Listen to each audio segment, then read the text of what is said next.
But Green's mirror is full of fast, closing Ricky Craven just 56 points behind.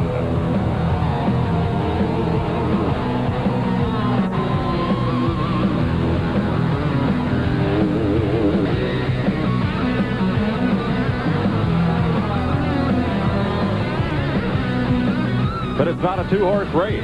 Coming fast in third, Chad Little is just 20 points behind Craven.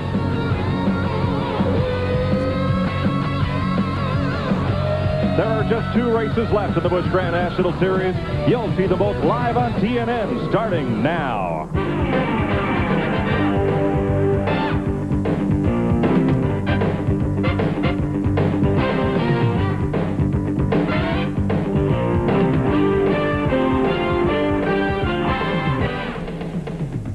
TNN Motorsports proudly presents live exclusive coverage of the Advance Auto Parts 500 from Martinsville, Virginia.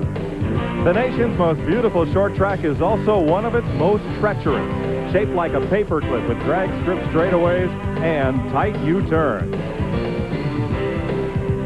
Good afternoon, everybody. I'm Mike Joy, and it's a beautiful day for racing here in the Blue Ridge Mountains, and a great place to see a race, and what a battle we've got for you. David Green, the point leader, starts on the pole, and his 2 closest pursuers are both mired deep in the field, and there's no tougher field to get through than one that lines up on this narrow racetrack here at Martinsville. Earlier today, Buddy Baker and Glenn Jarrett had a chance to talk to the men battling for the Busch Series Championship. Let's meet them now. Here's Buddy Baker. Thanks, Mike. Last week, David Green had all kind of trouble at Charlotte. How did he respond to the pressures? He promptly come to Martinsville and put his car on the pole. What are your strategies today, David? Well, buddy, it's got to be the same thing the Slim Jim Crew's done all year long, is stay consistent, be smooth, and be around at the end. So this is no different race than any other race. I'm real proud of my guys, the Slim Jim Crew, that responded after the bad deal at Charlotte. But here we are at Martinsville up front, and hopefully we can stay up there. Well, you got somebody you want to say hello back home to. Yeah, my father had a mild heart attack the other night, and wish him well, and just wanted to tell him that Jeff and myself are here at Martinsville, and thinking a lot about him, and hopefully we can win this race for him today. Well, everybody at TNN wants you to get well fast, David. Well, buddy, the other 2 title contenders are not quite as fortunate as David Green. They're starting 22nd and 26th, respectively, in the field. Now, this is not the place to have to come through traffic. Let's talk to Ricky Craven first.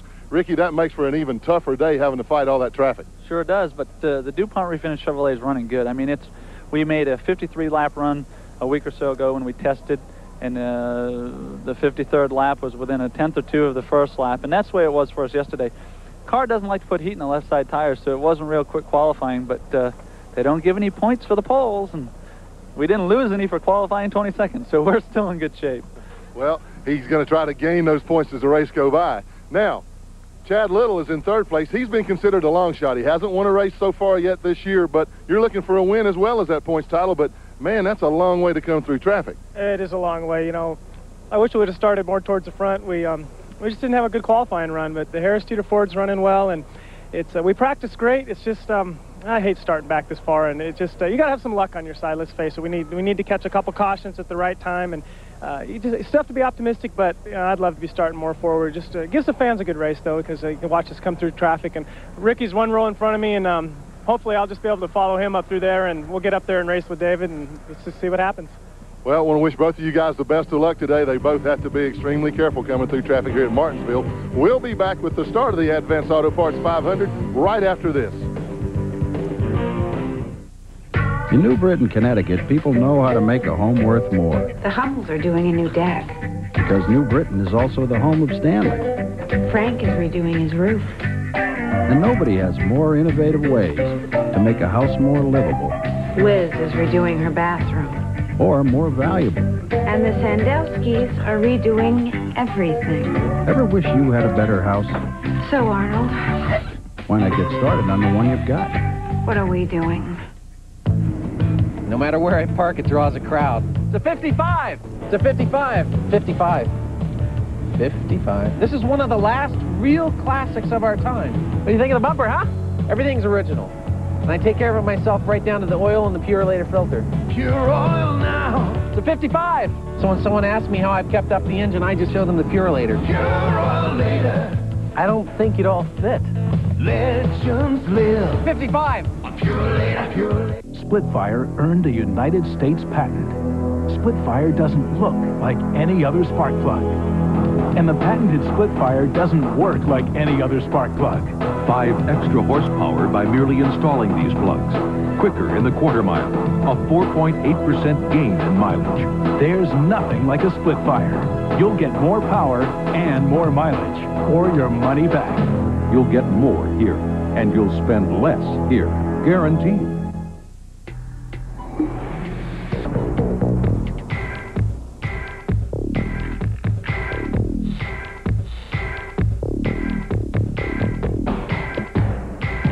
No matter how much you know about cars, there are times when you could use a little friendly advice. At Advance Auto Parts, we're trained to answer almost any question about cars, including how to reattach a parking brake retaining spring. Today's exclusive coverage of the Advance Auto Parts 500 on TNN is brought to you by Stanley. Since 1843, Stanley has been helping people do things right. By Purolator. Legends live on Purolator. And by Splitfire, the patented performance spark plug. It only costs more till you use it. Welcome back to Martinsville. Buddy and I are delighted to welcome David Pearson to the TNN booth in his broadcast debut, winner of 105 Winston Cup races.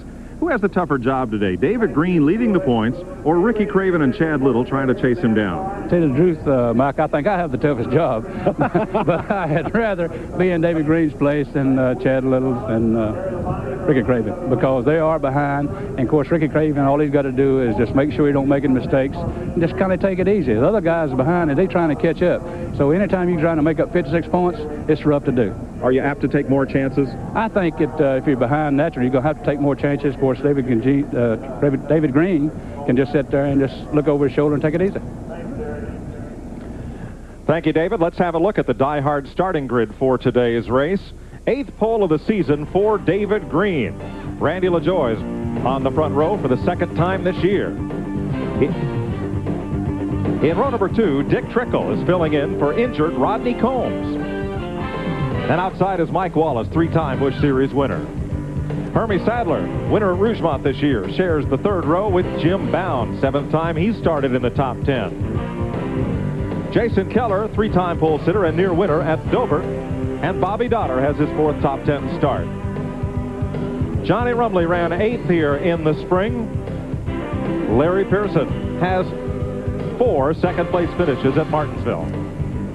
Robert Presley looking for his first win since August of '93, and Kenny Wallace, a winner at Bristol and Richmond.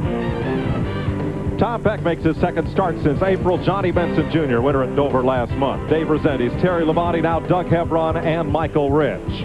Elton Sawyer and Tim Fedewa are in row number 10. Mike McLaughlin and Ricky Craven. Then it's Dennis Setzer, rookie leader, and David Blankenship making his Busch debut. David Hyder, a first-time Busch Series starter, and number 3-point man Chad Little. Andy Petrie and Jay Fogelman have the 14th row. Then it's Phil Parsons and Chris Diamond. Tommy Houston and Kevin LePage from Vermont in row number 16. Johnny Chapman makes his Busch debut. Tracy Leslie shares the 17th row. Stevie Reeves and Roy Payne are the provisional starters.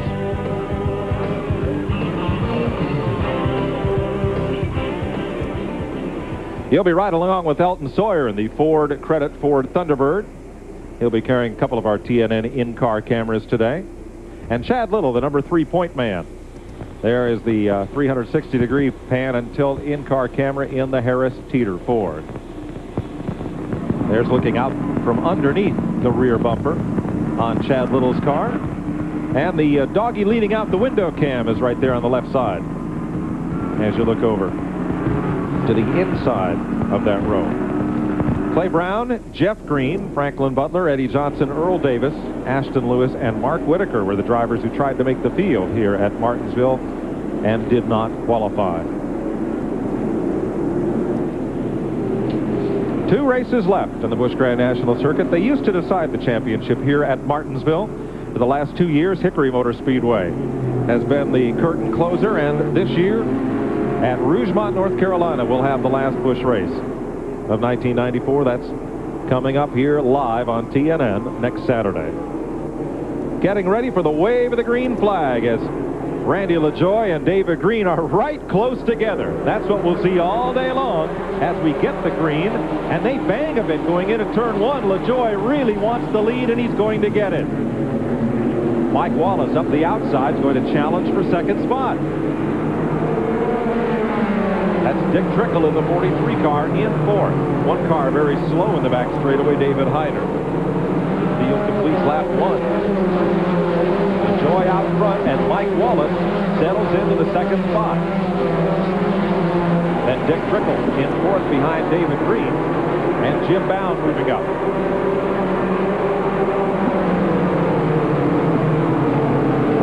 So quickly single file among the top three, and then it gets busy.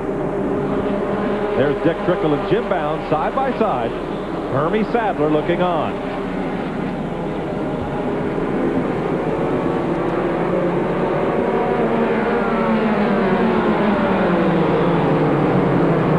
Jim Bound completes the pass, moves up into the fourth spot.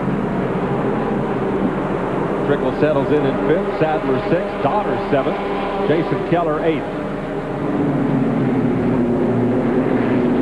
And the 0-0 there of Johnny Rumley picking up the Taco Bell sponsorship. Gets a little close there with Bobby Donner. And Keller, who changed an engine this morning in the 57 car.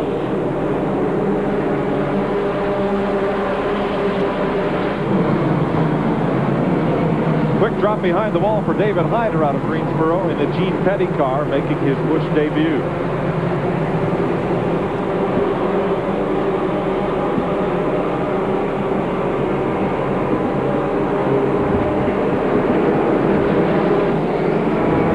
And they're deep in the field. 0-0 of Rumley, Kenny Wallace, Larry Pearson, who's nursing sore ribs from Charlotte, and Johnny Benson. Back there as well at 74, one of the top rookies. Mike, Kenny Wallace said the longer he runs, the better that car gets. He's having a lot of problems right now just getting the car to hook up because it's set up to run better later in the race. A number of drivers here looking for long runs. Ricky Craven is one of those. Go back up to second place where Mike Wallace holds off David Green. That's the way it's been since they dropped the flag. See Mike Wallace there. He's really had great runs this year. He's had a few races where he missed the show, but if he makes the show, that car is always in contention to win. David Green's just sitting there biding his time, running along, doing the best he can, not to get in trouble. If he starts running too hard right now, he can abuse the brakes to hurt his results near the end of the race. But I feel like David Green is really running a little bit harder than he should. At least if I was leading 56 points ahead of on points, I don't believe I'd be running quite that hard right now. Well, I talked to him a little bit earlier before the race started today, and he said it depends on who's around him. He trusts Mike Wallace quite a bit, so he's going to do everything he can to stay out of harm's way. And right now, the easiest way to run is up front. Good battle here as Mike McLaughlin in the Fiddle Faddle 34 battles with Chad Little. You're watching from Chad Little's car as he completes that pass and accelerates off the corner. Mike, there's one thing about McLaughlin. He loves this kind of racetrack. And you see right there, Dennis Setzer, that's a car that can win anywhere he goes. So they're all working their way right now towards the front. 10 laps in, Randy LaJoie leading Mike Wallace, David Green, Jim Bound in fourth, and Dick Trickle in fifth. Mike, they've got the black flag out for Robert Presley. He's smoking a little bit. That's too bad because he's running quite well. This early in the race to knock yourself a couple of laps back really hurts. Well, David Green said earlier what he wanted to do is find a comfortable spot and run the car so it would be comfortable. But the way he's chasing after Mike Wallace, he's not taking it easy.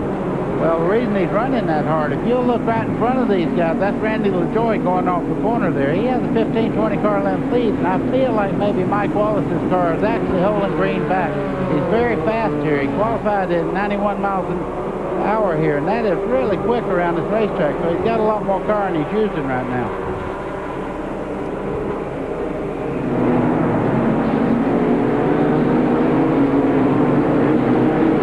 David Green said earlier he wanted to find a place to run and kind of run and settle down. As he trails Mike Wallace, they are second and third. They have a little break on the field. We asked David Green what it would mean if he could tie down this Busch Grand National Championship. Well, every time I think about being in position here to win, or even last year, you know, I get real excited because David Green really doesn't have a big resume, so to speak, track championships here, there, yonder, but it'll be a major accomplishment for me as a driver. But I think deep down, number one, it's going to mean a lot to my car owner because he was the one that gave me a break when I didn't have a ride in '92, and Slim Jim to put David Green in the car. And David Green was nobody compared to Labonte or whoever, but that's what's going to be the most satisfying, is to win Bobby Labonte his first car owner's championship. You got the winning color. My brother told me if I'll change my oil, I'll get a lot of miles out of my truck. I use Pennzoil, and I change it every 3,000 miles. Now with the revolutionary Pennstar molecule, Pennzoil clings to moving parts. Works like liquid ball bearings. Play Pennzoil's Ticket to Ride game. Scratch, match, and win one of 10 Harley-Davidson Softail motorcycles, one of 10 Harley-Davidson leather jackets, or one of 1,000 other prizes. Get game cards where you buy Pennzoil or have your oil changed professionally with Pennzoil. When it comes to roping a steer, folks in Grand Junction, Colorado will tell you that Ron Markin can ride with the best of them. And when it comes to overhauling an engine or rebuilding a carburetor, well, he can do it all. You see, when Ron's not riding a horse for fun, he's turning a wrench for a living. So he buys a lot of parts, mostly from AutoZone. Sure, there are other parts stores in town, but Ron knows that when you want the right part for the right price, there's just no place better than AutoZone.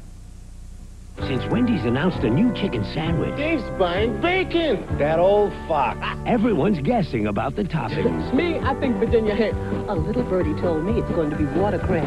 It's guacamole. What's the word? Marinara sauce. Yes. Hey, I'm the coach. I'm telling you, it's gotta be shiitake mushrooms. Introducing Wendy's Chicken Bacon Swiss. A whole breast fillet, 3 strips of bacon Swiss, and a tangy sauce. What's Dave gonna put on top? Honey, I don't have a clue. I just wanted to make it delicious. Buy 3 packs of Polaroid Instant Film and we guarantee you a great Halloween. And on top of that, we'll give you back $5. Look for a coupon and details in your Sunday paper. Start a project with Minwax Wood Finish and turn new into treasured, secondhand into first-rate, ordinary into extraordinary. Because Minwax Wood Finish makes it easy to turn any project into a beautiful masterpiece. Minwax makes wood beautiful. Back live at Martinsville, where Randy LaJoie has led every lap after getting a jump on David Green at the start. Mike Wallace is second.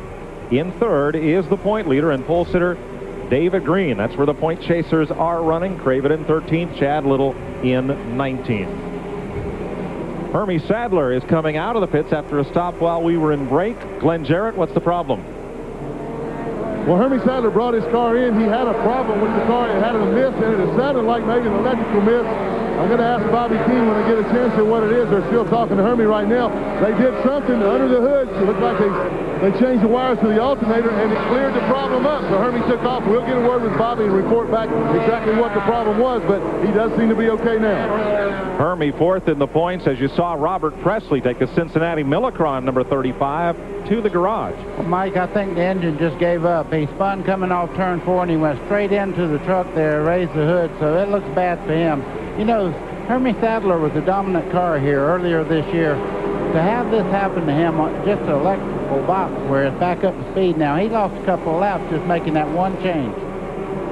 15th place battle here, buddy. You saw Dave Resendiz get shuffled around just a bit. Chad Little trying to move in for a spot on the Lipton T car. Look at Chad Little work that wheel. Yeah, he's coming up out of the corner there, and that's where the race car wants to jump over towards the wall a bunch, so you really got to be careful. It's kind of like being on tight wire. You really have to be careful coming off the corner and not let it get into that concrete wall. But if you hit here, it'll knock the fenders in on the tires. You really have problems then. And Little has a mirror full of Dennis Setzer. Back up front, leader Randy LaJoie, and the number 20, the Fina car, is already lapping cars. You see him come up on Hermie Sadler and ducks low under Kevin LePage. Ooh, that was a pretty bold move there coming off the corner. Randy LaJoy's car got all the way sideways trying to get back LePage there. One thing about Randy LaJoy, whatever it'll run, that's what he'll run every lap. He just got to be real careful. Spin in turn 1. Chris Diamond goes around in the number 68. Bethlehem, North Carolina driver will bring out the first caution of the day. Folks, we'll ask you bear with us. We're having a little bit of audio difficulty up here in the booth, but at 28 laps, we'll try to get that corrected and get everybody back online here in a second. Caution comes out on lap 28 for Chris Diamond, who makes his Martinsville Busch debut. Mike, it must have been just a plug wire or something on there on Sadler's car, because he is flying now. And Sadler just escaped going a lap down there. That caution was very lucky for him. We'll be right back to Martinsville after this. So when I turn the key, it sounds like my starter is going bad. And so I figured since I heard about AutoZone, it was a good place to try as any, right? But get this. I go in there to buy a starter. The guy tells me we need to test my old one first just to make sure that's not the problem. It turns out that it's a solenoid switch. That one little test saved me a big headache. You know, that AutoZone's all right. And when you get service like that, I mean, you don't forget it. Say, hey, good looking, what you got cooking? How's about cooking something up with me? Hey, sweet baby, don't you think maybe we could find us a brand new recipe? For our cookbook, send $2 to the Catfish Institute, Belzona, Mississippi, 39038. Buy 3 packs of Polaroid instant film and we guarantee you a great Halloween. And on top of that, we'll give you back $5. Look for a coupon and details in your Sunday paper. The temperature never drops below Xerex. That's very important to remember, especially at a time like this, when it's very deserted and very cold. Ah, you did remember Xerex Antifreeze. The temperature never drops below Xerex. Come on and throw away your troubles, cast into the moon, and sell all your worries for free. For there's a great day coming, can't you hear them all humming? It's a cowboy jubilee. If you got lots of leisure time and nothing else to do, and wanna be happy as we, just grab your hat and get your boots on. Pretty soon you'll be long gone to the cowboy jubilee. Championship Rodeo on TNN tonight. Welcome back to Martinsville. One lap and we'll go back to green flag racing after Chris Diamond's harmless spin in turn 1. Here's what brought out the caution. Ooh, little contact there. That was Phil Parsons' car. Got into Chris Diamond there in the left rear corner and just turned him right around. No serious damage. And there's a lot of smoke from the right front of Dave Resendi's cars. Well, now that seems to have dissipated as we get ready for restart. Mike, as you can clearly see there, Phil Parsons actually didn't do anything. He just held his line going in the corner there, and Chris Diamond come down to get a better angle getting in the corner, and they rubbed there, and it turned him right around into the, almost into the wall. But he could have got a little bit closer to that curve than what he was, though. Good point, David. We're back under green. Cars on the lead lap are on the inside lane. The lap cars are to the outside. Randy LaJoy takes off. Dick Trickle has gone behind the wall, subbing for Rodney Combs. 4th Busch start of the year for Trickle, and they've taken the French's Mustard black flag car behind the wall and have it jacked up on the side. Boy, that car of LaJoy's is really hooked up off the corner. I mean, accelerates from the center of that corner straight away. He pulls those 2 cars behind him a good 2 or 3 car lengths right out of the middle of the corner. Boy, David Green acts like he's 56 points behind right now. He's giving Mike Wallace all he can stand. He's giving him a little nudge there in the middle of turn 3 and 4. He's trying to get under him. That's very hard to do, is to come off the corner fast and get under a car that's running equally as fast as you are almost. Just like I said earlier, buddy, he's running a lot harder than I think he would, or think he should, you know, and him that far ahead in points. But do they chart in the Busch races, do they give points for the leading of the race? No. I didn't think so, but he sure acts like he wants to get up there and lead. Well, it's hard to run into anybody when you're in front. Well, that's true.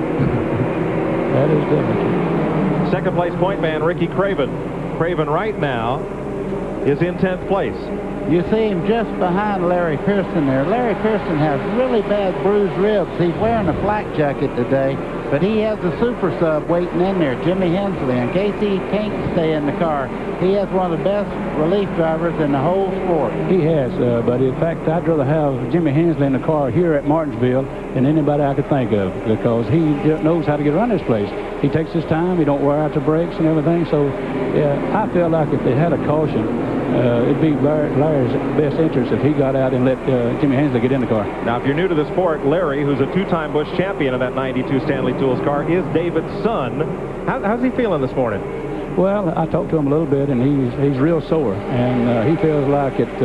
You know, I said, well, we're at Martinsville. It wouldn't hurt you here. He said, oh, it's a lot worse here than it is anywhere else. Really? So I didn't really know that, because I felt like it on a short track like this, you know, you don't have much side pressure, and so he should be in good shape, especially with the flat jacket. You see the 25 car there, Hermie Sadler. Earlier in the race, they black flagged him for running too slow. He's not running too slow now. He's probably the fastest race car on the racetrack, but he lost some laps trying to get the electrical part of that car worked out. He is 3 laps down right now after the stay on pit road. That's pretty tough to beat there. When you get 3 laps down here, it's not a type of racetrack you can just go up and pass somebody at will. You have to work your way around. You can get careless here, and you'll have the front end beat off the car right quick. Yeah, we thought that, you know, he lost a cylinder as slow as he was running, but he undoubtedly had 2 spark plug wires off instead of 1, because he was just running real slow around the racetrack. Now, that's a lot when you only have 6 to start with. Right here's the second place battle, Mike Wallace and David Green. Let's go down behind pit wall. Here's Glenn. Well, probably the most famous substitute driver in America. This is about the 12th different car this guy's been in this year. Had an awfully good run going there, Dick. What happened? Yeah, you only get 2 sets of tires run through our laps here, you know, so we were just sitting in 4th place there trying to save our tires. The French's mustard car broke the yoke off the front of the rear end, so it's just the same as breaking us flying off the drive shaft or something. You know, I don't know if we'll fix it and go back out or for points or not, but it was a lot of fun to drive the car. It was driving great. The crew work will be good. I'm hoping for Rodney to get a lot better with his broken shoulder. Of course, he's talking about Rodney Combs, who owns and drives that car. Rodney broke his shoulder at Charlotte last week. Dick Trickle filling in very able. Thanks, Glenn. Second place battle here, Mike Wallace and David Green, right in his tire tracks. And David, it looks now as if David Green is running Mike Wallace's pace instead of trying so hard to get by him. It seems like he's backed off a little bit, but you know, we have a car here going awful slow in 3 and 4 corner here, number 42. He got trouble. David Blankenship making his Busch debut. Outstanding late model stock driver. I think he may have a flat on the left side. No, he's running too slow for a flat. I think he's got an engine problem. If he had a flat, he'd be getting around a little faster. Mike, one thing you got to remember about David Pearson, he will correct you. That's okay. That's part of my job, to let him do that. That's fine. He's brought that car to a halt behind pit wall at lap 46. You know, I was talking just a few seconds ago about the 9 car holding David Green up, but they're reeling in the leader right now. There is the Iceman himself, Terry Labonte, 4 wins this year. Before this race is over, he'll be up there knocking on the win door. You watch. Just before the caution, I think he was the fastest car on the racetrack. That's pretty normal for him in that car. That's a great race car, and his father built a really nice race car. Got a good engine program. This car is the sister car to the car that's leading in the point standings right now, David Green. Prepared out of the same shop. Terry Labonte started 16th. He's now up to 6th. Here is the gap up front, and they're running down Randy LaJoie. They are running him down, no doubt about it. Now, what can happen a lot of times, LaJoie jumped out there and set a pretty fast pace, and you can use up your tires a little bit, and the guys are kind of pacing themselves there in 2nd and 3rd, and I think Randy may have put a little more heat in his tires, trying to set a pace like he did, and they're coming back on him right now. He has a handling problem, or his tires are giving up really bad. Should be a good battle for the lead when we come back. Tom Peck has taken the Moen Fawcett 05 behind the wall as Mike Wallace and David Green close down on the race leader. Well, all a bull rider has to do is spend 8 seconds on Shredder, Predator, or Exorcist. The professional bull riders on Championship Rodeo, TNN today.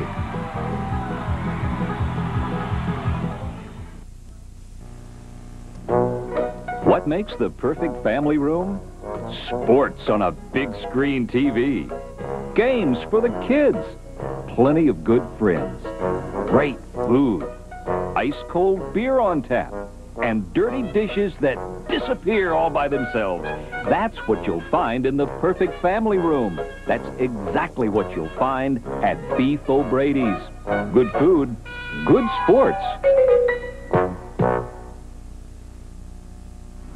Tom Simons, Braden in Florida, world's cheapest motorhomes.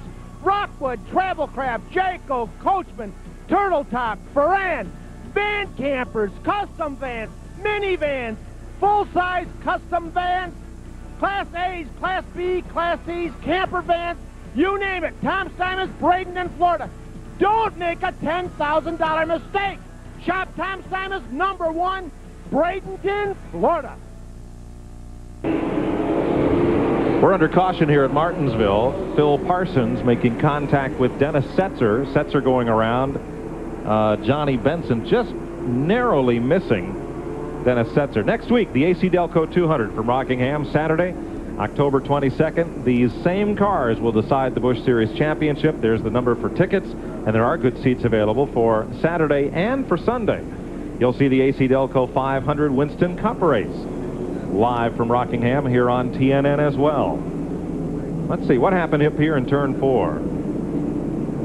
Oh, Dennis, he just spun out. Yep.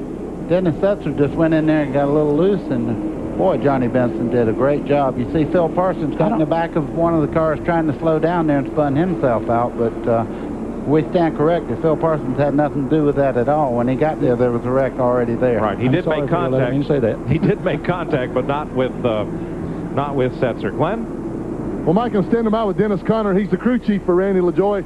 Dennis, Randy ran out there to a pretty good lead, and it looks like they were reeling him in right before that caution came out. Is the car okay, or just tell him to take it easy? On about lap 46, he said he thought he broke a valve spring, and we slowed down about 3/10. So we're kind of down to about 5.5 cylinders, and we'll probably be able to run, looks like, with the two cars that's right behind us, or the 9 car and the 44. If nothing else goes wrong, I think we can probably have a good day today, but the domination seems to be gone. Wow, imagine that, 5.5 cylinders, and he can still run with them. We're going to go to break. We'll be right back. They're going to turn this thing loose again here in a moment. We'll be back for the restart. The amazing split-fire spark plug won a United States patent. Does it really work? Is it that much better? It's guaranteed. 5 extra horsepower by merely installing these plugs. You'll feel it work. Guaranteed. A 4.8% gain in mileage. You'll save because it works. Guaranteed. There's nothing like a split fire. You'll get more power and more mileage for your money back. You'll get more here, and you'll spend less here. Guaranteed. I bought my car new in 1970. I drove a hockey team a 190-mile round trip 3 times a week. Haviland Formula 3 from Texaco. I took good care of it. And when I reached 300,000, I thought, I've got to be a pretty good car. No other leading motor oil offers more complete protection to help your car run better, last longer. At 600,000, I thought, maybe it could be the Haviland. Haviland Formula 3. Why add just any motor oil? Add more life to your car. What happens if I guess wrong? Then Dave could be mad at me. And I'll feel miserable. Everyone's guessing about the toppings on Wendy's new chicken sandwich. My guess would be Canadian bacon. Kumquat. I told you. Of course, if I don't guess, Dave could really be mad at me. I wanted it to be delicious. A Wendy's whole breast filet, 3 strips of bacon, melted Swiss, and a tangy sauce. It's a new chicken bacon Swiss. All right, I'll guess. But only because I have to.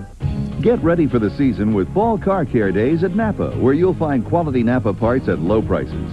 Right now, Napa halogen headlights are as low as $4.99. Champion resistor spark plugs are only 69 cents after mail-in rebate. And assorted Napa Car Care products are just $1.29 each. So pull into your nearest Napa Auto Parts store soon for Fall Car Care Days. We keep a man running.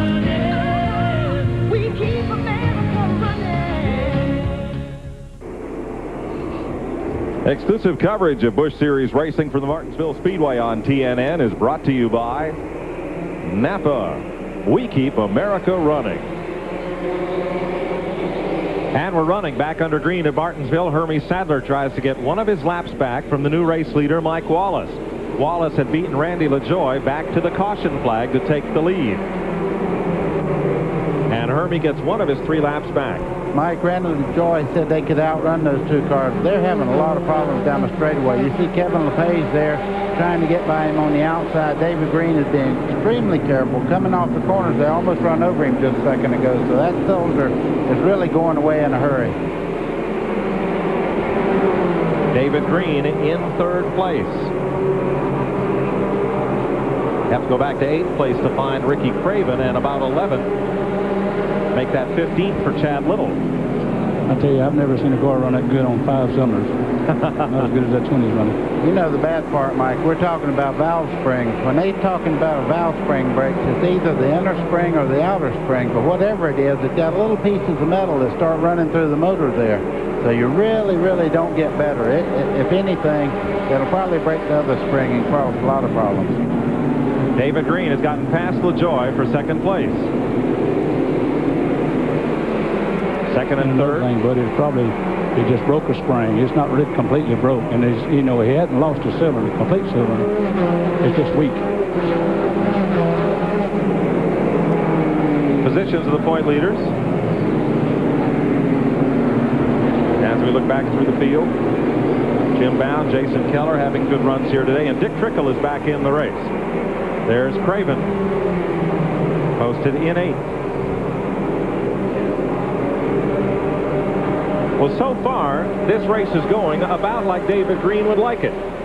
It is. Of course, I still think, now, if I was in David Green's pit right now, I would tell them to slow up a little bit, because those 2 guys, they're just making the pace a little bit too fast, I feel like. Of course, now, this is also a Busch race. They don't run to 300 laps. If it's a Winston Cup race, he would never make it. He'd give out of brakes in 500 laps. Run that hard.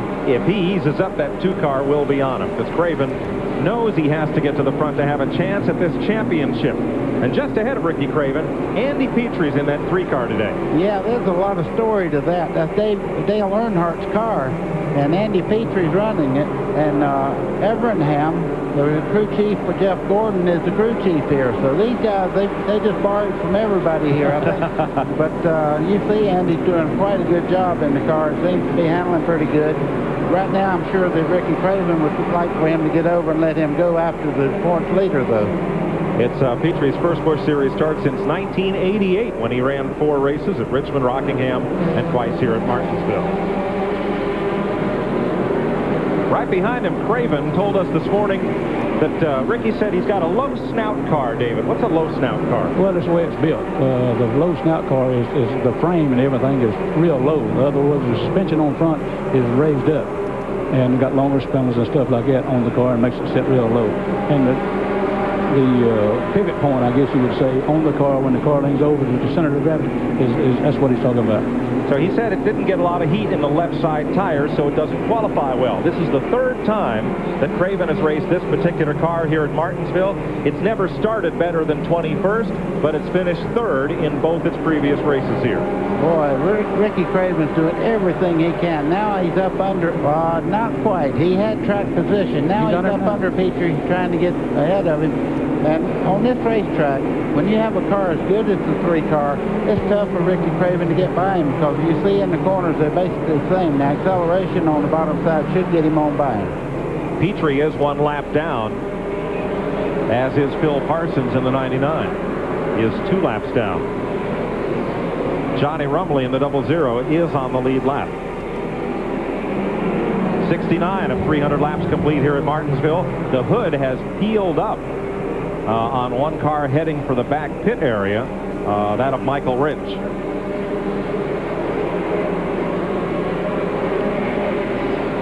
You know, this points race here is kind of like the points race between Rusty Wallace and Dale Earnhardt.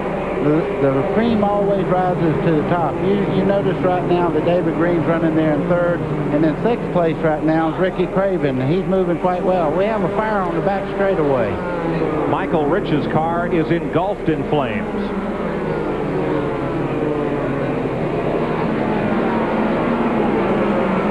got out of the car. That's one good Yes. thing. He got out on the right side.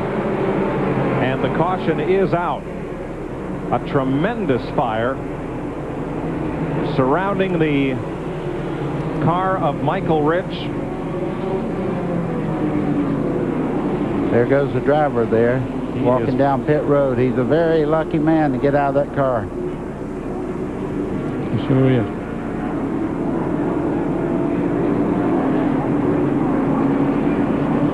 I seen one pit crewman pick up a fire extinguisher. Of course, it didn't last very long. It was just small. Mike, that car's got a lot of damage to it there. Yeah, let's check with Glenn. Hey, man, we're over on the backstretch. We're only about 15, 20 yards from the car, and it is tremendously hot over here. The car is completely engulfed. Finally, there's enough fire extinguishers here to get the thing out, but good gracious, I can't believe how hot it is over here. We're going to try to find Michael Rich and get a word with him if we can. I can't see him through all the smoke right now. Quick as we locate him, we'll get him back and talk to him, guys. Glenn, I believe he's well in front of the car, about 3 pits down past the fire truck, and now leaning against the toolbox and talking with some folks there. Let's show you again what happened. This car is fully in. I've never seen a fire in the pits. Look at the left side of the car. And there's Michael Rich. And they yanked him out by the epaulets on his shoulders of his driver's suit. And in the interest of safety, NASCAR has brought out the caution to deal with the fire.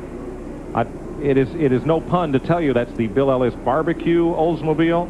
Well, it's not a pun, but No. the reason he made that pit stop is his hood flew up, and I'm sure they come in. You notice the nose of the car was beat up pretty bad. The hood had flew up in the middle of the corner down there, and he come in the pits, and then I guess they were gassing it up, and he probably accelerated a little bit.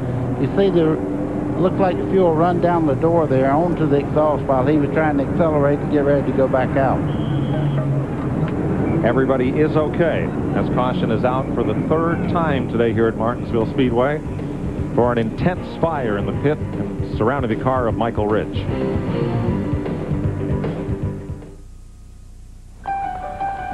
Who knows where you'll need to be? But if your battery is more than 3 years old, it could fail this winter. Before you're stranded, get the next generation of Die Hard. Here's proof exclusive new technology creates the most powerful, longest-lasting Die Hard ever. How many starts does your battery have left? Better use one to get to Sears. For the next generation of Die Hard batteries, don't trust your family to anything less. People ask me to endorse the strangest things. A green recliner? Not much of a sitter. I like going fast. 68 Shelby, and there was only about 300 and some odd made. This car rips. Pure oil now. Keeping them up's half the fun. They all get Pure Later filters. Pure oil later. I snag them from the track. Legends live on Pure Later, Pure Later. In New Britain, Connecticut, people don't need a Wall Street genius to tell them where to put their money. After all, New Britain is the home for Stanley. And even a modest investment in Stanley tools, painting equipment, doors, and hardware can pay handsome dividends down the road. So before you sink a nickel in municipal bonds or soybean futures, how about a new Stanley garage door?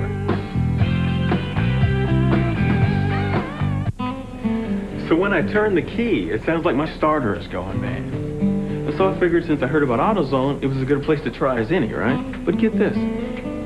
I go in there to buy a starter. The guy tells me we need to test my old one first just to make sure that's not the problem. It turns out that it's the solenoid switch. That one little test gave me a big headache. You know, that AutoZone's all right. And when you get service like that, I mean, you don't forget it. Come on and throw away your troubles, cast into the moon, and sell all your worries for free. For there's a great day coming, can't you hear them all humming? It's a cowboy jubilee. If you got lots of leisure time and nothing else to do, and wanna be happy as we, just grab your hat and get your boots on. Pretty soon you'll be long gone to the cowboy jubilee. Championship Rodeo on TNN tonight. 20 cars in the lead lap as we finish up this caution here at Martinsville. What's left of Michael Rich's burned out car is being hauled back toward the garage area. Here's Glenn. Well, I'm standing beside of Michael Rich. I'm awfully glad to have been able to find him, and I know he's glad to be standing here. Michael, what happened? I don't know. I don't really know. There on that restart, somebody kind of got in the back of us kind of hard because I got into Leslie kind of hard at this train reaction, but it knocked the tube that connects the fuel together to the fuel tank, and it just knocked that tube off, and we didn't see it, and the fuel was just draining out. And it was just an accident. I don't know if I'm glad we're standing outside of it. Well, we're certainly glad you are, too. There was one crewman that was a little overcome with smoke. He's okay now, so everything's all right. But, boy, they got a burned-up race car. And fortunately, there you see Michael and a crewman doing a tumble. But, look, there's just a little bit of soot marks on that suit of his. And he is otherwise okay. Quite a tribute to the very strong safety rules and regulations. There you can see inside the trunk where that tube has come disconnected. Yeah, it come loose there, Mike, and what it is. Now, on the upper left, that's the fuel filler where the fuel goes in on the outside. It just came loose, and all that gas went down on that rear end. The rear end's awful hot here, and so that's what exploded the fuel. Fortunately, Michael is okay. Earlier, Glenn talked to Kenny Wallace, who's been in this position before, and the three men chasing the championship. And you won't believe it, but I guarantee you that neither heard the other's answers. But now let's get from the fellows who have been there and who are there the ideas on what the strategy is for these final two races, as Glenn Jarrett talked to them earlier. Well, David Green he won't admit it, but he's playing the psychological profile with his own self. He's saying, well, I'm not going to run too easy. I'm going to go out there and do everything I've always done to get me right where I'm at. Well, Glenn, it's got to be the same as we've done every bush race this year, and just be consistent. Let David Green drive the way he wants to drive, and hopefully we can start up front, qualify real good, start up front, stay best place to be up front, so and stay the same consistent person that I've always been. So even though he'll tell you, or maybe he'll feel like nothing's wrong, I know that right now he's trying to not do nothing wrong mentally. He's trying to make all the right moves. On the other hand, Craven's going to go Winston Cup next year. He has nothing to lose, so he's in the best position because he feels like a hero already. I've got some exciting things happening for next year. I'm really proud of my guys. We're not really supposed to be in this position, maybe by some people's standards, as a new team. You know, and Chad Little, he's the guy that should win it. Absolutely no pressure, nothing to prove. He's had a really good year. He's proved himself as a driver again, and he's on his way back. We are awful excited about being within reach of having a shot at the championship, and I guess that's what you're going to ask for. If you have a shot at it, that's what's important, and we are. David Green's sitting in the toughest seat because he's going to try to pretend there's nothing absolutely bothering him, and I hope everything goes good for all three of them. The thoughts of Kenny Wallace. He's been in a couple of these tough title chases. Let's sneak in another commercial break before we go back to green here at Martinsville Speedway. We'll be right back with Busch Racing live on TNN. At Pep Boys, we'll fit this Honda Accord with top-quality Gabriel Pro Rider struts for about $279. Your dealer could charge around $580. Once again, deal? Dealer. Come to Pep Boys and drive away happy. At Pep Boys, top-quality Gabriel Pro Rider struts come with our lifetime warranty. At other places, you may only get 90 days. Let's see, lifetime or 90 days? Get a lifetime. Come to Pep Boys and drive away happy. It's the same thing every Saturday. He puts on those old blue jeans and goes out with that old dog, and he's gone all day. He says he's going to bring back dinner, but all he ever brings back is that old dog. Here's to old dogs, Saturday mornings, and comfortable blue jeans. Wrangler. At Stanley, we test the quality of our sliding mirror doors by opening and closing them over 100,000 times. This doesn't make for great entertainment, but it does make a great closet door. The Accent Mirror Door from Stanley. Buy 3 packs of Polaroid Instant Film and we guarantee you a great Halloween. And on top of that, we'll give you back $5. Look for a coupon and details in your Sunday paper. How to identify the mountain man. Should be easy. I mean, doesn't a mountain man only live in really cold climates? Always go to bed when the sun sets? Wear a cowboy hat at all times? Actually, the easiest way to identify a mountain man is by his beer. Smooth Bush beer, or easy drinking Bush Light, the two cool beers of the mountain man. So, be a mountain man. All you gotta do is head for the mountains. Today's exclusive coverage of the Advance Auto Parts 500 on TNN is brought to you by Smooth Bush Beer and Easy Drinking Bush Light. Bush, the official beer of NASCAR. Well, I've had cars that drove like they were made out of old beer cans, but never one that looked like one. That's David Pearson's first race car. What are you making fun of Oh, it for? Barney Oldfield's maybe. Hey, next weekend, a big doubleheader live on TNN. Saturday, the AC Delco 200 Busch Grand National Race to decide this championship. And Sunday, the AC Delco 500 Winston Cup Race. You'll see both of those on TNN. And there's the ticket office phone number. There are tickets available for both those races. Wow, Mike. I've talked to 2 or 3 teams that went down and tested there. They said it's anywhere from 5 to 7 miles an hour faster than it's ever been with the new surface down there. So it's going to be a barn burner. I think so. Here's your Napa Field standing update. Brought to you by Napa. We keep America running. Here's how they're running. Just a lap or two, and we'll get back to green here as they reset some of the safety equipment that had all marshaled itself to the back pit for the fire on Michael Rich's car that's brought out this third caution of the day. Out of the race, Robert Presley is out. The 05 car, Tom Peck started the Bowen Fawcett's machine. He's by the wayside, and so is Jay Fogelman in an ex-Tommy Houston car, number 95. There's looking car is out.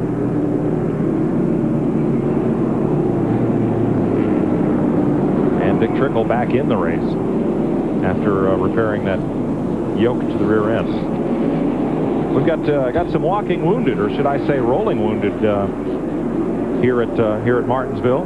Here's a look.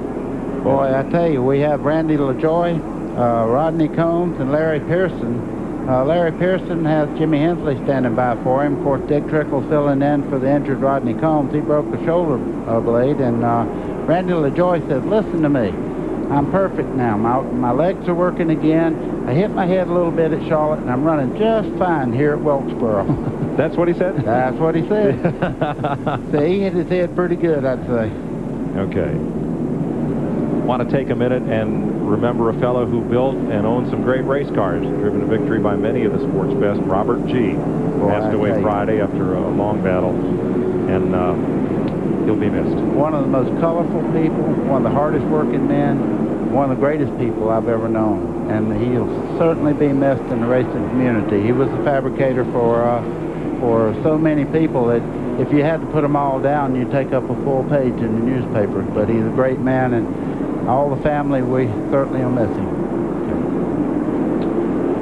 86 laps are complete here at the Martinsville Speedway. There's Mike Wallace, the race leader, David Green. We expect only one pit stop in this race. The tire rule for this race is that the teams are allowed one tire per position on the car under yellow for the entire race. So that would probably mean one yellow flag pit stop, and at 87 out of 300 laps seems like it's way too early for that. I think it's way too early. I really do. They'll probably wait at least halfway. You know, since they can't change but one set of tires. In other words, you can't change the right side twice.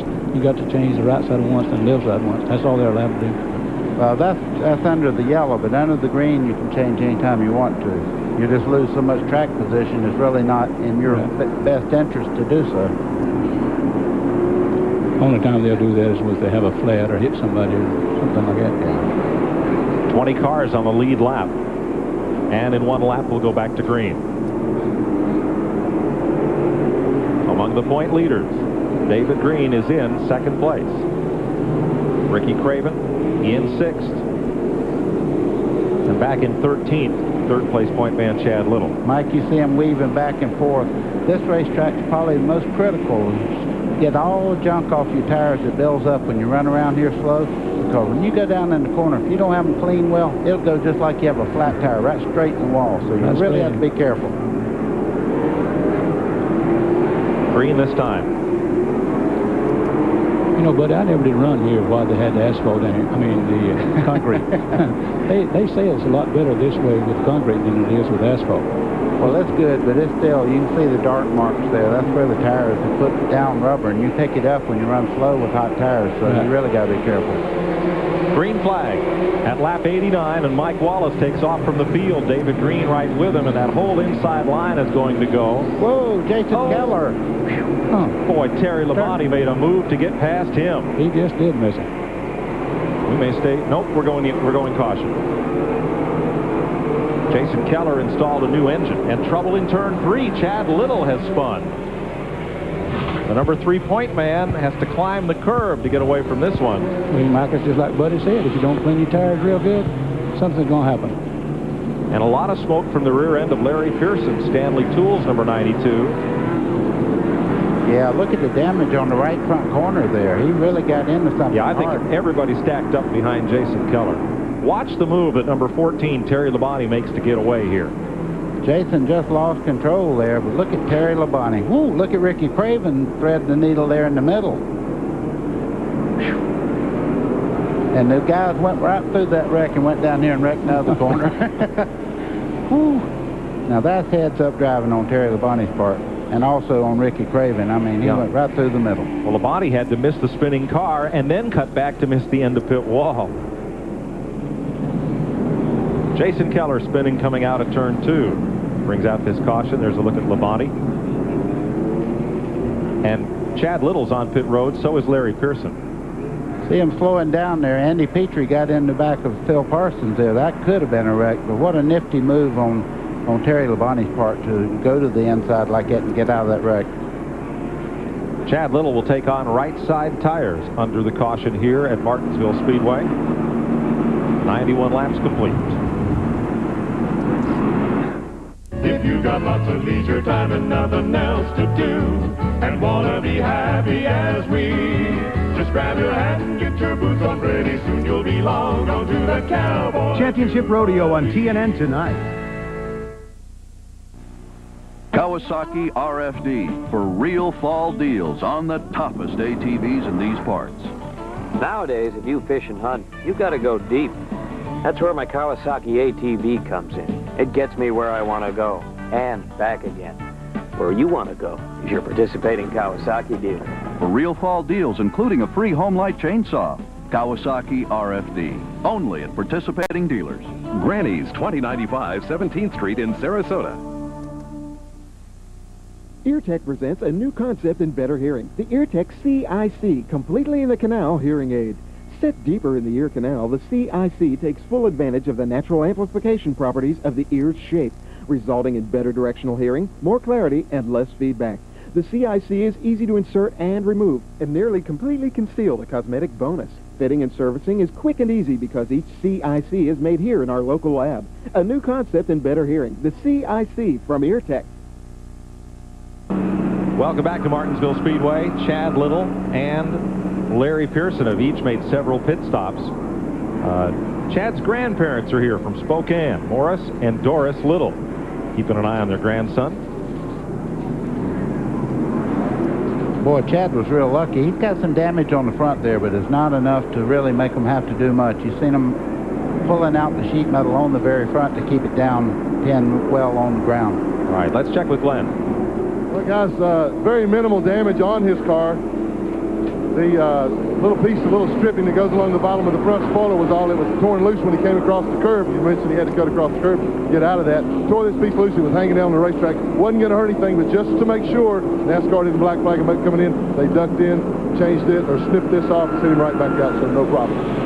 Thanks, Glenn. Kenny Wallace is in for fuel. And they're working on the left rear corner, trying to bend some sheet metal away on the TIC Financial Ford. And Larry Pearson comes back in once again. See a mechanic crawl out from under the car. They had what may have been a tire rub on the left rear. 1 to go. We'll go racing. Now they're trying to get Larry Pearson out without losing a lap here.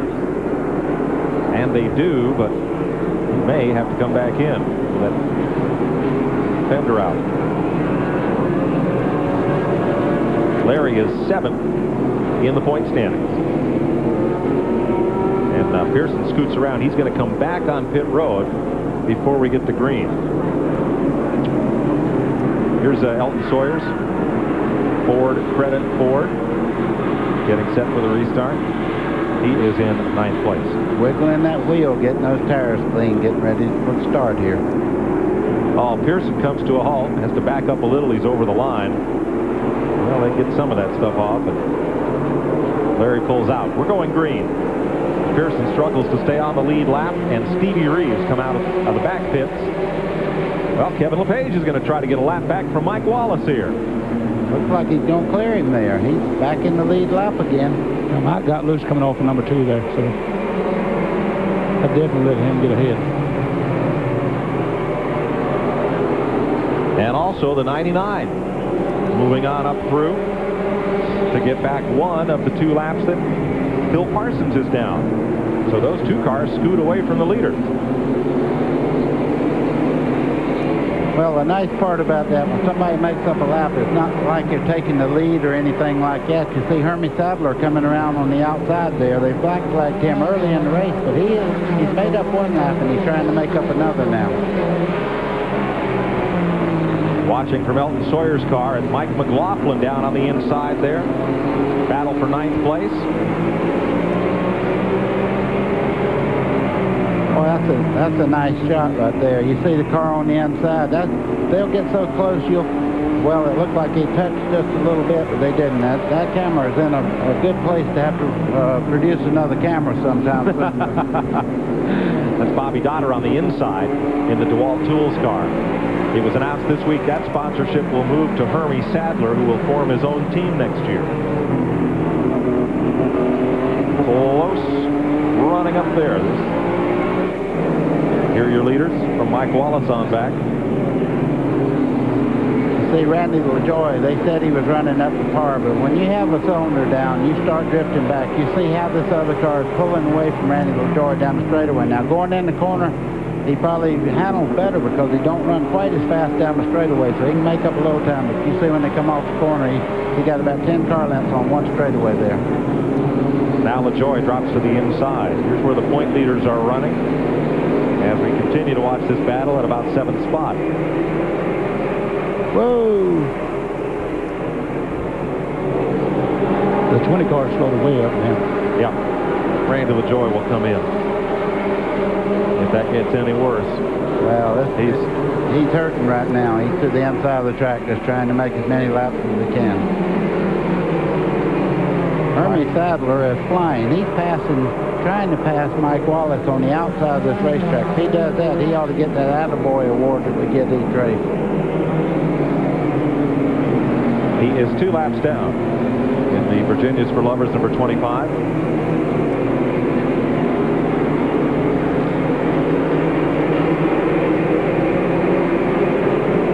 So far, the Attaboys have to go to Larry Pearson's crew because they got all that work done and kept Larry on the lead lap. You see Randy LaJoy going back to the truck. I guess that stuff all made it to the bottom of the oil pan there. 16th in the points coming into this race. One thing Mike Wallace don't want is a whole lot of bamming and framming right now from cars trying to make a lap back. But you understand, Hermie Sadler's running well enough. If he can make up these laps, he'll be in contention to win this race. Mike Wallace, number 9, the Barry Owen FDP Brakes Chevrolet is the race leader. And there'll be a new sponsor on that car for next season. And Mike will continue with Barry and run a limited Busch schedule as he continues on Winston Cup. Ooh, Jason Keller got high again there. Yeah. Chad Little really had to check up just behind Keller and Johnny Benson there. In fact, almost came to a halt in turn 4. You're riding with Chad Little as he moves up to the outside of Jason Keller, the Budget Gourmet Chevy. Ooh, that's close and up front there, folks. That's about as close as you can get without hearing a little thump on the quarter panel there. Might have been there. It might be we just didn't hear it. That camera's getting a little nervous, too. Wouldn't you be? I would absolutely not be. I wouldn't be there. Right. You know, I believe the 71 and the 9 car now is holding the 9 car up. Yeah, I believe they are kind of backing up the leader at the moment. Let's go to Glenn Jarrett down in Randy LaJoie's pit. Well, Mike, Randy sits in the car, and amazingly enough, he has a smile on his face. Randy, it's just been that kind of year. You had an awesome car, but it went away early. Yeah, something happened to the motor again, and hey, what can we do? We had a great race car, and we dominated the first 50 laps. I was just kind of riding. I was hoping we'll have a good day and something happened in the motor. But hey, we'll get this car ready for Rockingham next week. I'd like to wish my wife happy anniversary, and I'll be home in a few hours. Whoa! I wish Randy could have had a little happier one, too. He bumped Phil Garson to let him know that he is behind him and won't by. I was just fixing to say, Mike Wallace is a pretty aggressive driver. He's like Rusty. He'll sit there for a while, but he's not going to let this continue forever. Nope. Now, the 99 is on the tail end of the lead lap. That's Phil Parsons in the Luxair Heating Chevy. Of course, you can't blame Phil. He's trying to keep it in the same lap. If they have a caution, he'd kick him around, but he's definitely holding him up. Well, he is. You know yourself, David, anytime you make a pass on the outside, you have to be quite a bit faster, and he's making a pass right now. You do. It's true. We're riding with Elton Sawyer down in the corner. You can see right along here is where you pick up the throttle. See him fighting that wheel. He bumped that curve just a little bit in the center of the corner there, and that threw the back end out. He had to make a fast correction. Right behind Johnny Rumley in the 00, the Taco Bell car. Mike Wallace just jumped inside of Jim Bound, and Hermie Sadler's following him up through. Remember that Sadler is 2 laps down. He's going to try to get one back, and this partisan Virginia crowd comes to its feet. Sadler inside the race leader, out of turn 2. And he may get a second lap back from the lead car here. Well, he has the preferred line through that corner, but he really can't. Ah, a little contact there. But that's just good, hard racing now. When you see him just brush like that now, when you hit somebody hard, of course, and knock them out of the groove, that's another story. That's just good, hard racing. You see Mike Wallace went right back in the lead. You know, it's Johnny Chapman's car in number 17 there. He smokes pretty bad coming off the corner. It could be the rear end. I imagine David Green's wanting us to settle out and just go... yeah, he's single file down through there, because he's sitting there going, hey, I don't need this. Yeah, he's second in the race and third in line in the 44, the Slim Jim car, and he's got to be just saying, can't we just ride a while here? I mean, he wants to race. The 17 car did come in the pits. It was out there where it's smoking its rear end. Hermie Sadler, trying to get his lap back from Mike Wallace, was asked if the situation at the end of the year leaving his team is affecting his driving. No, it really doesn't, you know, and I've really been determined the last 4 or 5 races to go out on a high note. You know, Don Beverly and all these guys have done a lot for me, put me in a position where I am now to be able to do some other things in racing, and you know, we're not giving up. Although we had bad luck at Charlotte last week, we had a top 5 finish and had a flat tire again. You know, it's always something, but you know, all I can do is go ahead and give it 110% everywhere, every racetrack, no matter what I'm driving, and I plan to do that the rest of the year.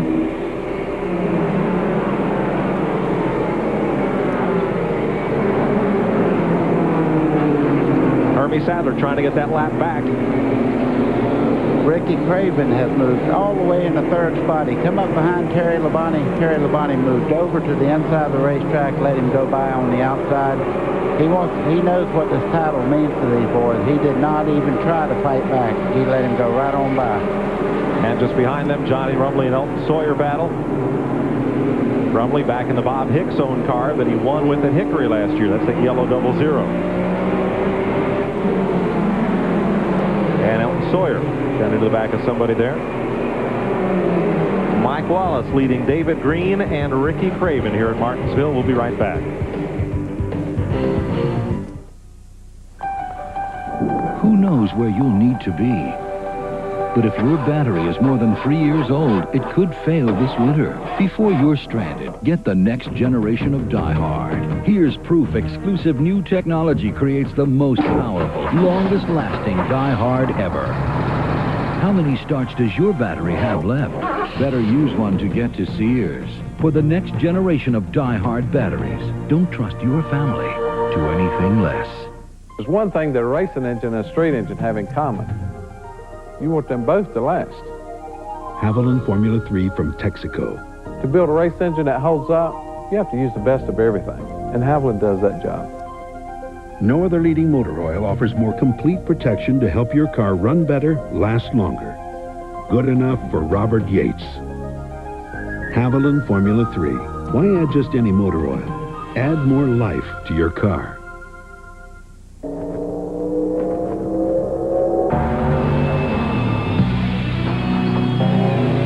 Miller Genuine Draft Rusty Wallace stock car. See it. Hear it.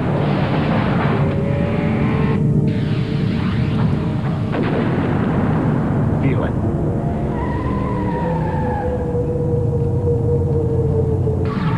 Catch it, if you can.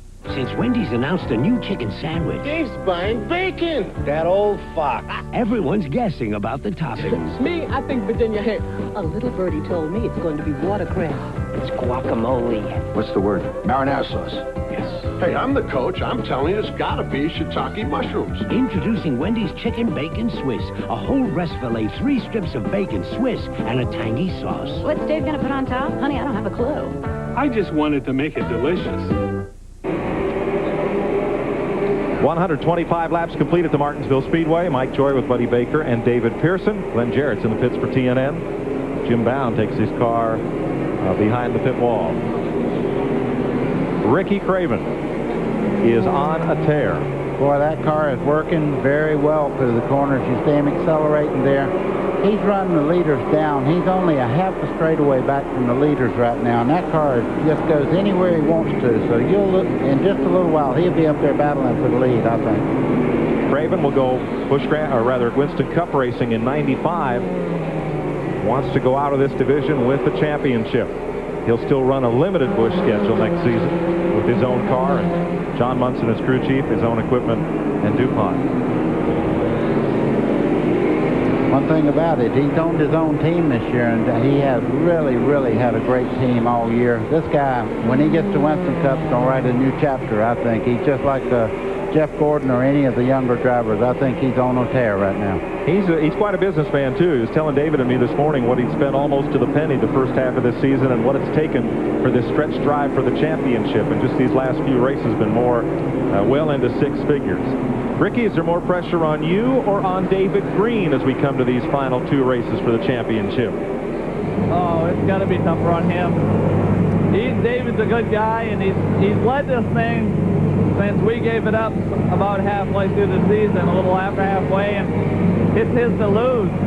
2 weeks ago, we were 144 points out, and we didn't consider ourselves in a good position to win this, but we fought our way back. And we've raced really good. I'm really proud of the guys. They never gave up, and we've raced like we should. We've raced like we wanted to win each time we climbed in a race car. That's what we'll continue to do, and the pressure has to be more on the leader. And the pressure is about to be on David Green because Craven is coming. You can see David Green. He looked in the mirror and he seen that 2-car Ricky Craven. In front of him, Termy Sadler. He's getting a little more aggressive with Sadler now. He's starting to give him a little nudge every once in a while. He says that guy's right behind me. You see him trying to make the pass right now. He did, buddy. And when he nudged him, he let him know he had to go, so he went on. Well, he'll have to go because Ricky Craven has turned up the wick. And one thing about it, you notice he let Ricky Craven go right by 2. Also, Bobby Dotter and Chad Little battle. This is back at 12th spot. Watching from Chad Little's car. You know, if I was David Green, I would let Ricky Craven go. Then maybe he would run Mike Larson a little bit harder than he wanted to and have trouble. It's a possibility. Watching from Chad Little's car out the driver's side window. Back at Bobby Dotter. Now for 5th place, Elton Sawyer and Johnny Rumley. See Rumley taking the high side there. We watched him in this same car last year at Hickory, win a race up there. Ooh, little contact there. Elton said, I believe I want that spot. Just ahead of them, Andy Petrie in the Goodwrench number 3, who is a lap down. I imagine this camera's going to get to see something here in just a second. They're running awfully close and very aggressive right now. Well, look at the tire marks on Rumley's car. On that right rear. Now they're going to the outside to try to get past Andy Petrie. Sawyer's right there.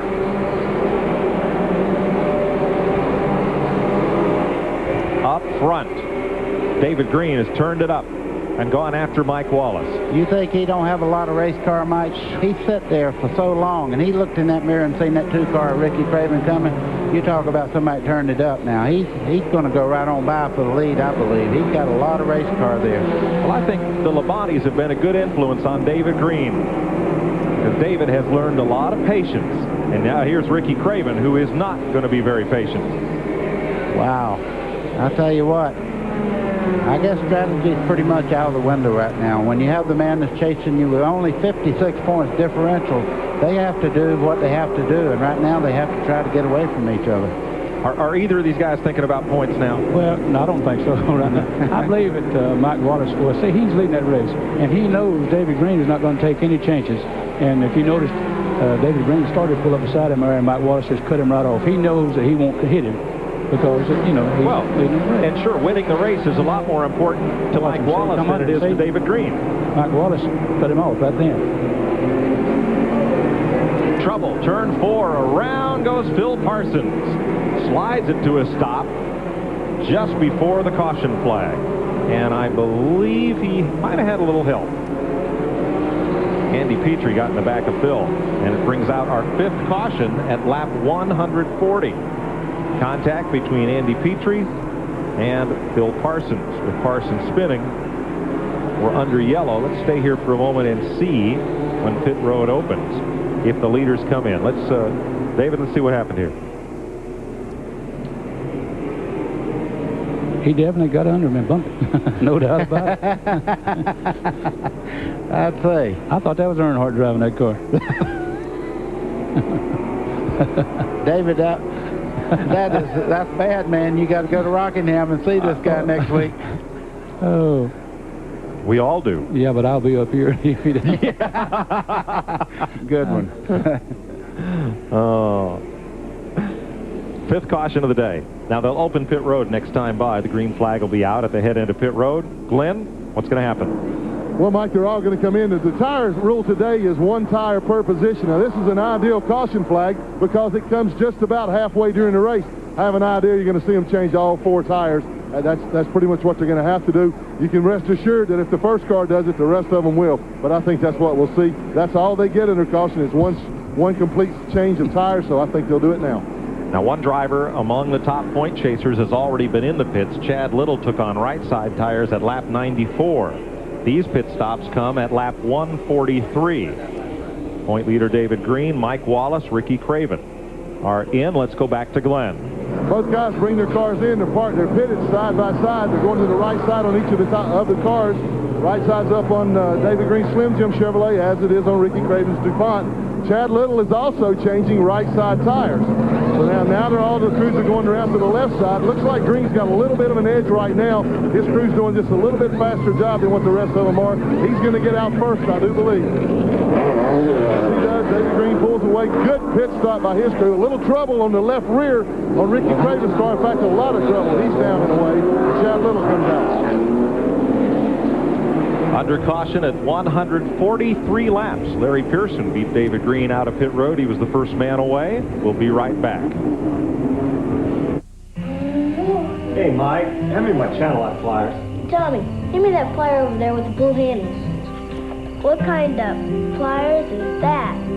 These are channel lock tone groove pliers. My dad uses them on his race car, too. For the tough jobs and the small jobs, reach for Channel Lock, the handiest plier of them all. Hey guys, anybody seen the Channel Lock pliers?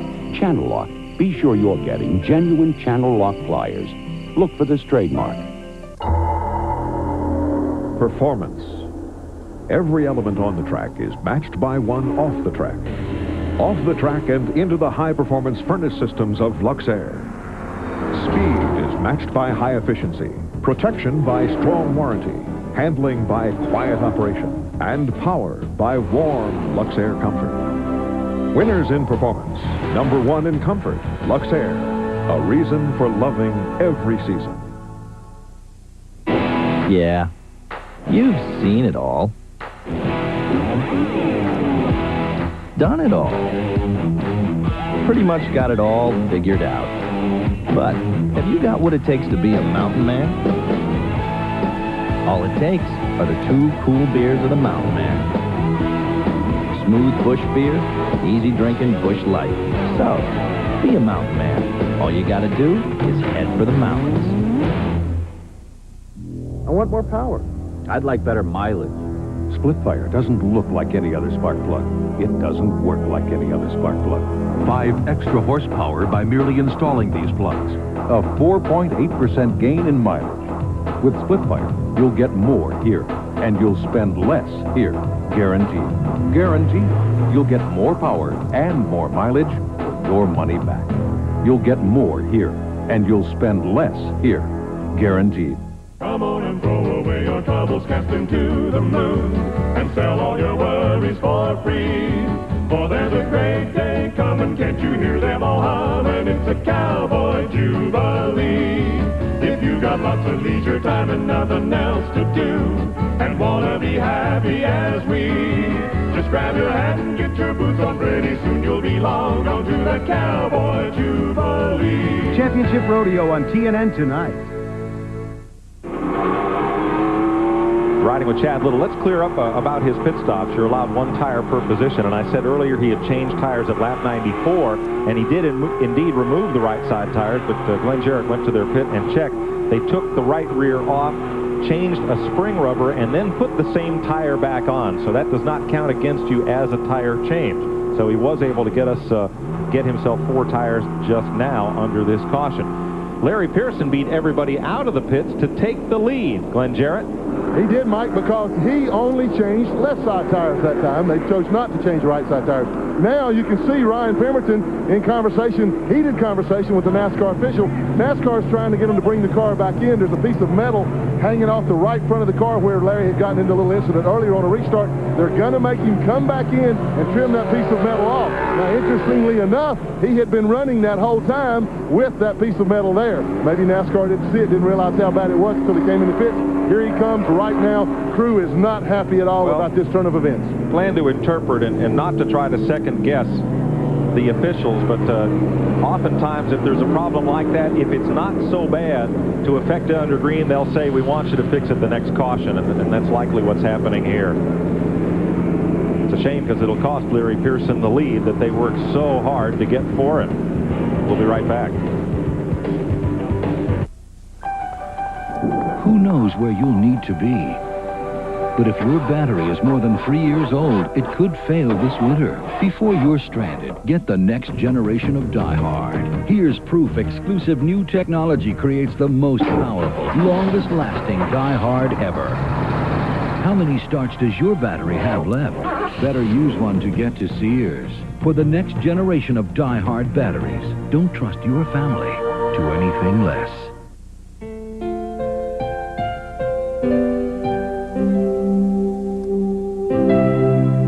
It's great. They fixed up that old truck and went out for their big driving lesson. You know, they'll never forget this day as long as they live.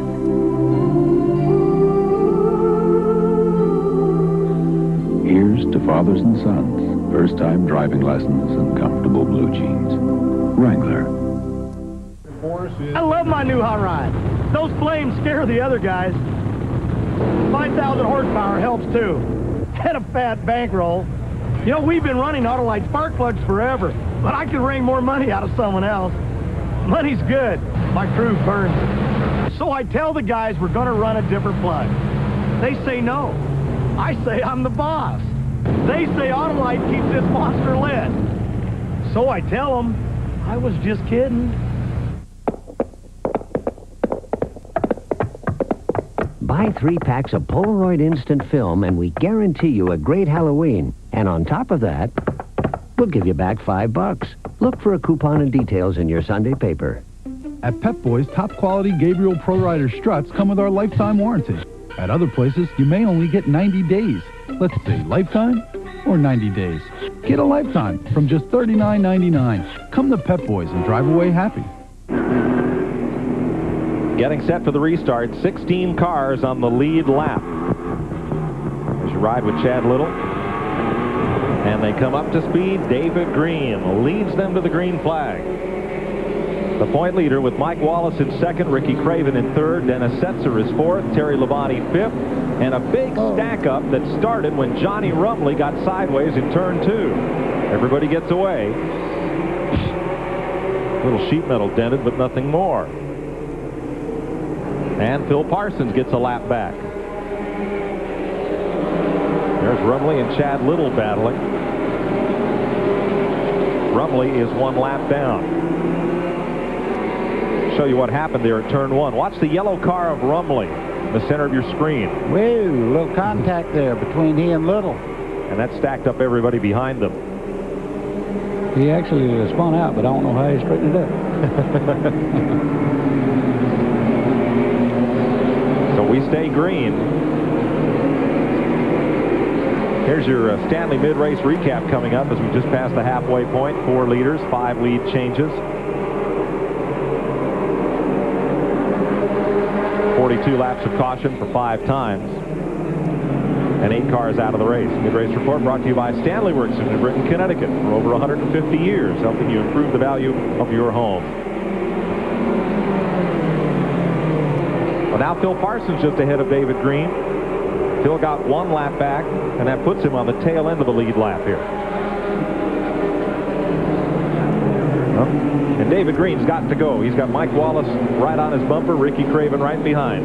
And just in there, the 59 car of Dennis Setzer, earlier in the race got into a little fracas, but now look at him moving by Ricky Craven on the outside. Dennis Setzer is probably as good a flat track driver as there is anywhere. He's up alongside Craven, and then Alliance Training Center's number 59. And here comes Terry Labonte right into the thick of this. Don't count Labonte out of this race. That MW Windows Chevy will be a contender here. Setzer dropped back there. He could see he wasn't going to make any headway trying to run in behind Phil Parsons there. Boy, they made an adjustment, I guess, on Terry Labonte's car because he's flying right now up through the traffic. Buddy, I think he was fast the first half of the race. He was just awfully patient. I feel like he was. I really do. Now, your fellows know something about that. Listen, who's talking like that? I used to think, whoa, we got old Pearson killed today. We'd be just about ready to lap him. They'd have a caution near the end. Who do you think would end up winning the race? 105 times. There's where your point runners are in this event. Well, Buddy's pretty sneaky himself now. You can't leave him out. Well, don't be nice to me just because you're sitting up here. I heard what you said about me. I mean, Johnny Rumley bounced there. Yeah, he bounced off the wall and into Dennis Setzer. Now here comes Craven after Phil Parsons in the 99. Now, David, everybody called you the Silver Fox, and they said you won a lot of races by laying back and waiting till the end, but I know you led a bunch, too. Well, I did, if it's paying money. Like at Charlotte. At Charlotte, especially. But a lot of times I was running as hard as I could run, and, of course, they thought I was just laying back because we kept adjusting on the car, and I got better and better. We've got a picture of Rumley getting in the outside wall coming off turn 4. You see he's out of the groove there. Boy, he hits that wall hard. Dennis Setzer was really lucky. Yep. You could see the dust flying. He was out there, and no, you don't ever want to get out there. That's the scenery, that part of the racetrack. That's not usable real estate. Johnny Rumley lost a lap in the pits under the yellow flag at lap 90. Made several pit stops under caution then. There's a look at Ricky Craven and Terry Labonte. They're currently 3rd and 4th in this race. You see David Green leading off the corner there. He's not going to give up his lead. I guarantee you right now, he does not want to get back to where everybody's fighting for position. If he can stay out there in that clean air, that's the best place for him to be. If there's one racetrack in the country where I guess you'd want to be lonely and all by yourself, I think this would be it. This would have to be it. You know, it seemed to me like I've always liked to come to Martinsville, but I'm going to tell you the truth. I hated to run this racetrack because you just couldn't run. I didn't feel like you could really race here, you know. And if you could just more or less take it easy and just act like you didn't care, you would start moving up front, you know. And that's what David Green, I believe, is doing right now. He just more or less taking it easy, and of course, he's just running faster. Of course, the Wood brothers would always come to Martinsville. It's just up the street from their home and their shops at Stewart, Virginia. But otherwise, David and the Wood brothers ran mostly super speedways. This was the only short track they raced at, was the Woods home track here at Martinsville. Let's check with Glenn. Well, guys, we were looking at they were clocking David Green's car. He's very, very consistent. Right after that restart, he was running like 20.98, 20.99, 21.01, 21.03. That's a real good pace, and as David Pearson said, it's a real steady, consistent pace. He's not having to hustle the car too awfully hard to do that. He's just sitting out there riding to what is really comfortable to him right now. And as he told us before the race, the car felt really, really good. He doesn't want to have to hold it back. As long as he's out front, he doesn't have to. Well, Mike, you know from your racing experiences, and David Pearson, you guys can relate to this. When you're out there in the lead like that, you're running the racetrack in your line around the racetrack. Consistency is real easy when you don't have to worry about a car slowing down in front of you or one hitting you from behind. So you run your race when you're out front.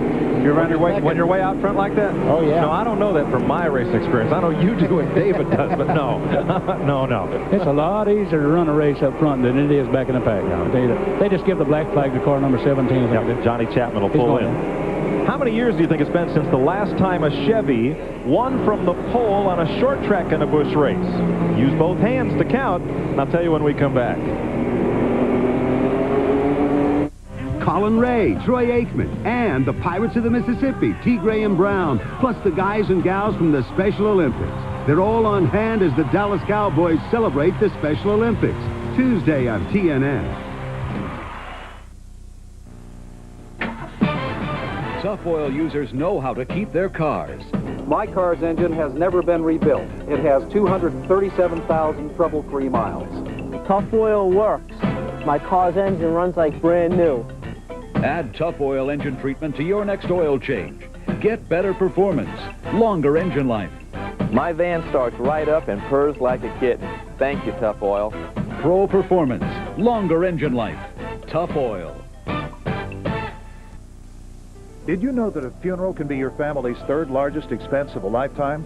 Kicklighter Funeral Home is the area's low-cost leader in all funeral services.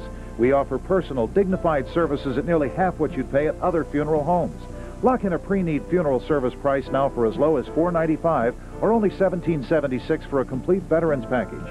We invite you to come in and compare before you make any other funeral arrangements. Kicklighter Funeral Home, the area's low-cost leader in personal funeral services. 172 laps complete. David Green, the pole sitter and Chevrolet driver, leads this race. I couldn't believe it, but Greg Fielden, our historian, swears by it. The last time a Chevy won a Busch race from the pole on a short track was 8.5 years ago. May 1986, Jefferson, Georgia, Darrell Waltrip. You people out there, that was Greg Fielding that said that. Don't send me hate mail. That wasn't me. Well, I believe it's fixing to change today. David Green is running. And since anybody won from the pole here, it's been 16 races. Jimmy Hensley did it in 1987. Well, it could happen today.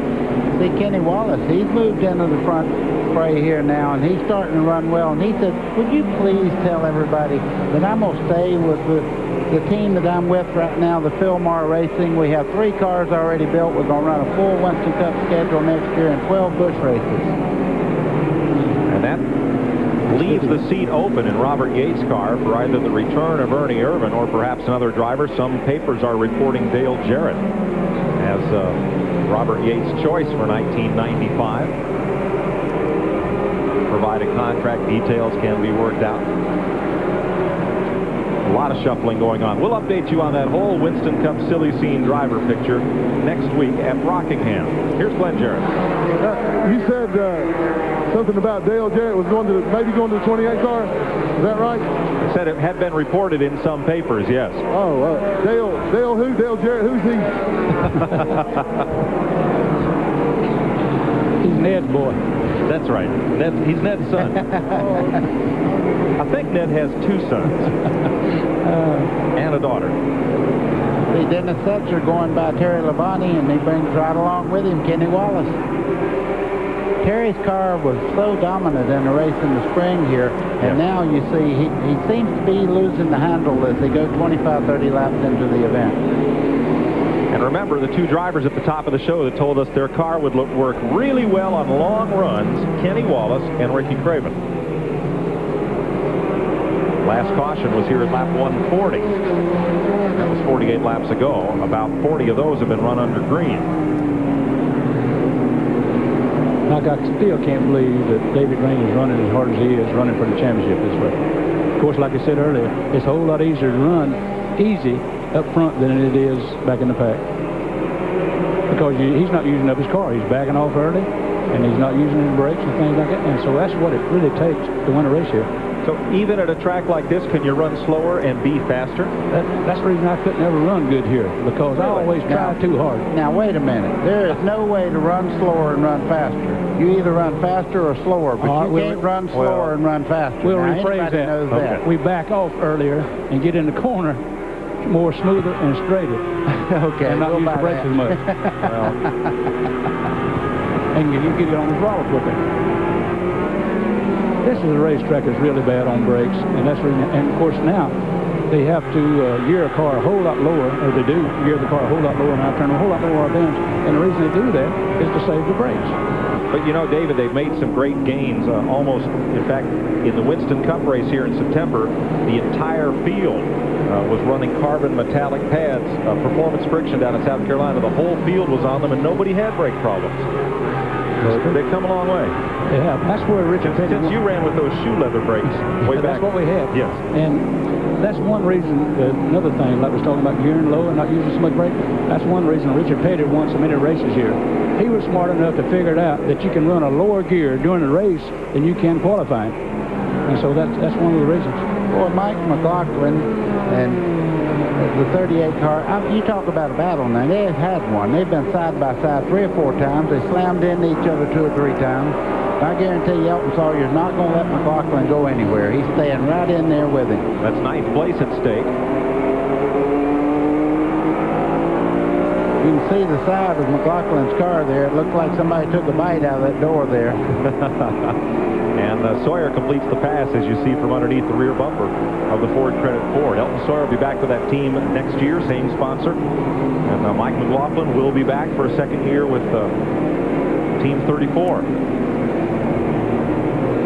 Well, he had a good run going at Charlotte and had problems there, but he just has really come along. You know, to come into Busch Grand National Race and do as much as that boy has in 1 year, he's going to win a bunch of races before he ends up in Winston Cup. I think so. Chad Little moves up a few more points as he passes Terry Labonte for 6th place with the Harris Teeter Ford. Look back at Labonte's Chevy as we have 187 of 300 laps complete. I've been watching Terry Labonte's car. I'm trying to figure out why it's dropping back like it is, because it certainly looks like he goes through the corner pretty well. He may have valve spring problems or something, but he's just not running like he was earlier. Labonte's still a top 10 car. He's 7th. Chad Little moves up to 6th. David Green is the leader. Mike Wallace in 2nd, who's been strong all day. Ricky Craven in 3rd. Dennis Setzer is 4th. Kenny Wallace is 5th. And Chad Little is the 6th place car. 3rd in the points, 76 points out of 1st. Chad, what would it mean to you to win this Busch Grand National Championship? I'd just be on top of the world. I'd be so excited. I'd be happy for the guys on the team, Mike Agee building the motors, our sponsors, Greg Pollock to put the team together. I mean, it'd be a real nice situation for everybody, because I think the way the year started out and then the wreck at Charlotte, we didn't anticipate being in this good a spot come down to the last 2 races. There's no place on earth that I'd rather be than out in the open where it's all plain to see. If it's gonna get done, it's up to you and to me, and there's no place that I'd rather be.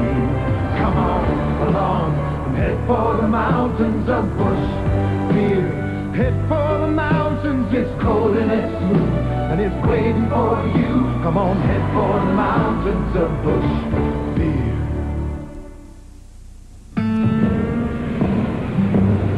When the job is tough, you need the best.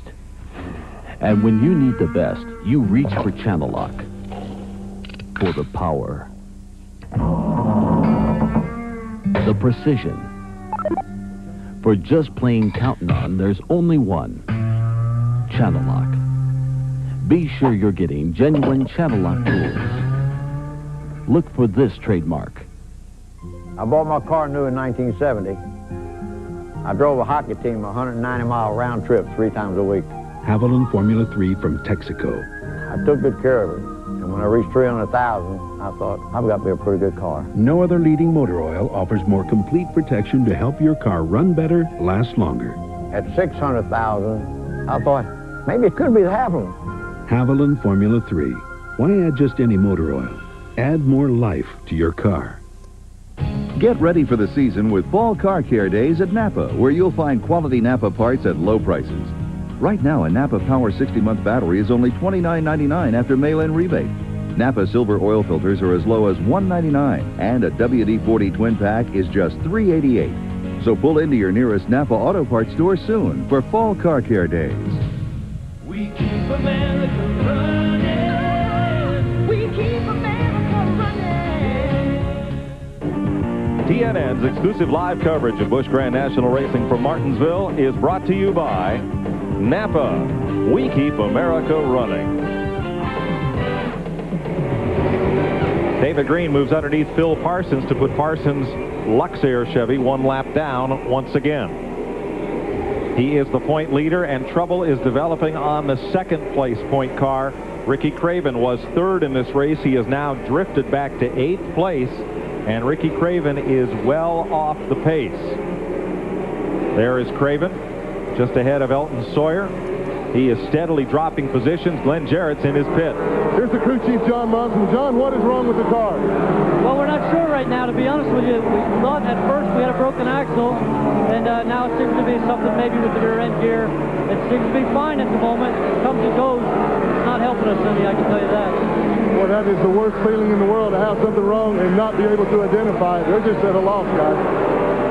Well, Mike, I noticed he went down like he dropped 15 spots or better, and then all of a sudden he found a wider line through the corner, and he's running pretty well now. He's racing Elton Sawyer pretty hard right now, and the car seems to be pretty fast. I don't know why he dropped back.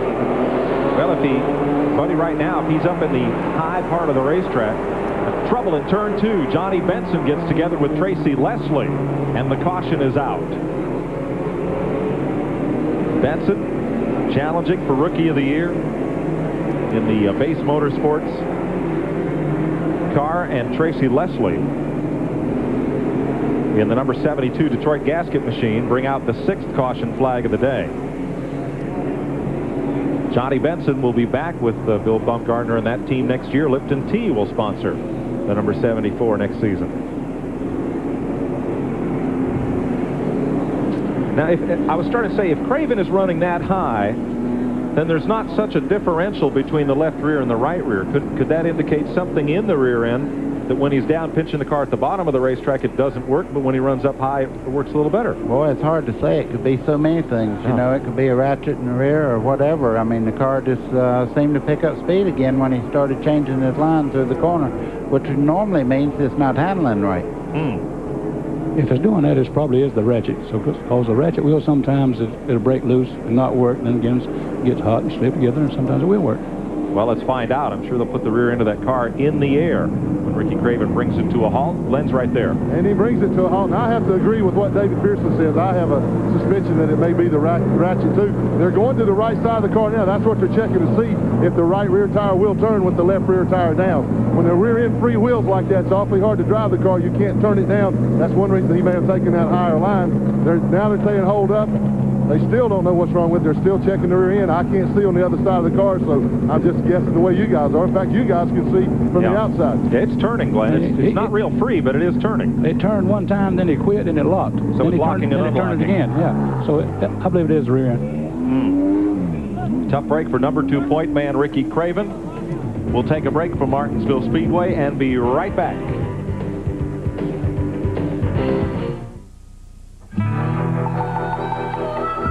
Most trackers can follow the trail only as long as the weather holds out.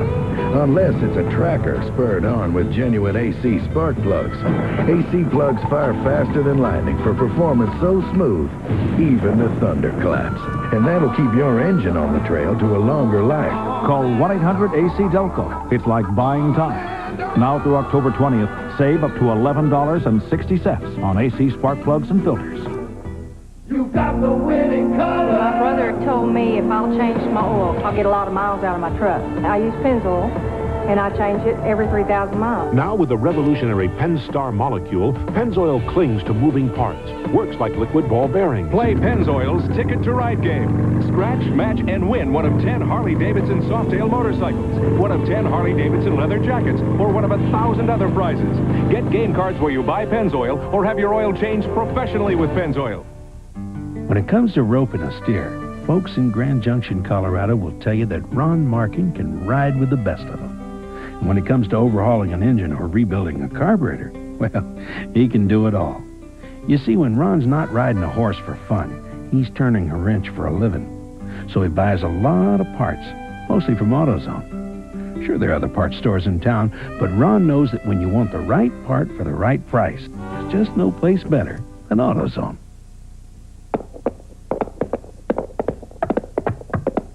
Buy 3 packs of Polaroid Instant Film and we guarantee you a great Halloween. And on top of that, we'll give you back $5. Look for a coupon and details in your Sunday paper. Start a project with Minwax Wood Finish and turn new into treasured, secondhand into first-rate, ordinary into extraordinary. Because Minwax Wood Finish makes it easy to turn any project into a beautiful masterpiece. Minwax makes wood beautiful. Highway transportation provided by Cedar Ridge RV Center, Ranchville, New Jersey, featuring Winnebago Motorhomes. Call 1-800-988-4884. Find out why Cedar Ridge is the choice of champions. A little lengthy cleanup here as Tracy Leslie's car caught fire up in turn number 2 underneath the hood. They've had to put that out and then they hook up and tow him away. Today's copyrighted telecast of the Advance Auto Parts 500 is authorized under broadcast rights granted by Martinsville Speedway and intended for the private use of our audience. Any retransmission or reuse of the pictures, accounts, or description of this event without the express written consent of Nashville Network is prohibited. Glenn? Well, let's check with John Munson. John, we suspicion it may be been a ratchet spring or locker spring in the rear end that messed up. Now that you've had a chance to look at it, do you know any more? Glenn, I think that's exactly what it was. The thing is, it seems to have locked back up, so maybe we've gotten a lucky break here or whatever. That seems to be okay now. We'll have to go as far as we can. Well, all they can do is ride it out now, but sometimes that thing will hang up. If that spring gets hung up, it catches like that. It won't allow the rear end to lock in the corners, and he says it just seems to have freed up, so it seems okay now. So the caution flag, perhaps a lucky break for Ricky Craven. They were able to check out the problem and determine it wasn't any more serious than what they thought. Ricky Craven has drifted well back, and instead of being 56 points back, he'd be 115 points back based on where he's running right now. We'll be right back. Get ready for the season with Fall Car Care Days at Napa, where you'll find quality Napa parts at low prices. Right now, Napa halogen headlights are as low as $4.99. Champion resistor spark plugs are only 69 cents after mail-in rebate, and assorted Napa Car Care products are just $1.29 each. So pull into your nearest Napa Auto Parts store soon for Fall Car Care Days. We keep America running. We keep America running.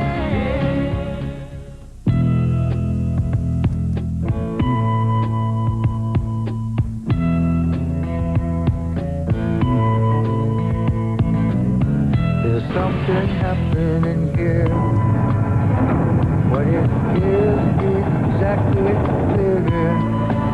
I think it's time to stop children. What's that sound? Everybody look what's going down. Get out of the old and get into the cold. A safari rarely lasts longer than a few weeks, unless it's a safari maintained with genuine AC oil filters. Because over hill, dale, and wadi, no other filter can track down, trap, and capture more dirt. So, AC oil filters keep your engine in the hunt for a longer life. Call 1-800-AC-DELCO. It's like buying time. Now through October 20th, save up to $11.60 on AC spark plugs and filters. Performance. Every element on the track is matched by one off the track. Off the track and into the high-performance furnace systems of Luxair. Speed is matched by high efficiency, protection by strong warranty, handling by quiet operation, and power by warm Luxair comfort. Winners in performance, number one in comfort, Luxair. A reason for loving every season. Today's exclusive coverage of the Advance Auto Parts 500 on TNN is brought to you by AC Delco. It's like buying time.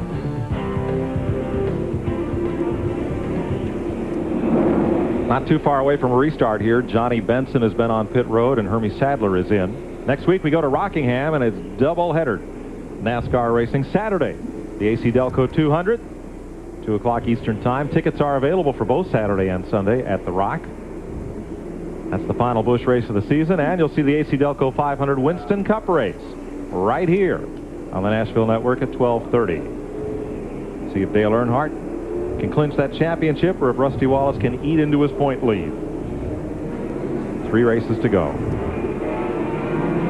1 lap, we'll go back to green. David Green up front. We've had 6 yellows for 52 laps. Yesterday, the Busch North Series had its final event of the season, crowned Dale Shaw as champion. Road race specialist Butch Leitzinger drove to the victory. Tom Rosati picked up the 2nd spot. Andy Santerre and Mike and Harry Gricci's car was 3rd. Bobby Dragon 4th. And the new series champ, Dale Shaw, finished 5th. Complete race details on race day live tonight at 8:30 p.m. Eastern Time on TNN. Let's get back to green with David Green up front and 90 laps to go here at the Martinsville Speedway. Big trouble for Chris Diamond. A plume of smoke as he goes into turn number 1. And Kenny Wallace slowed way up down between 1 and 2. For the moment, we're staying green. Everybody gets past Diamond, but caution is out.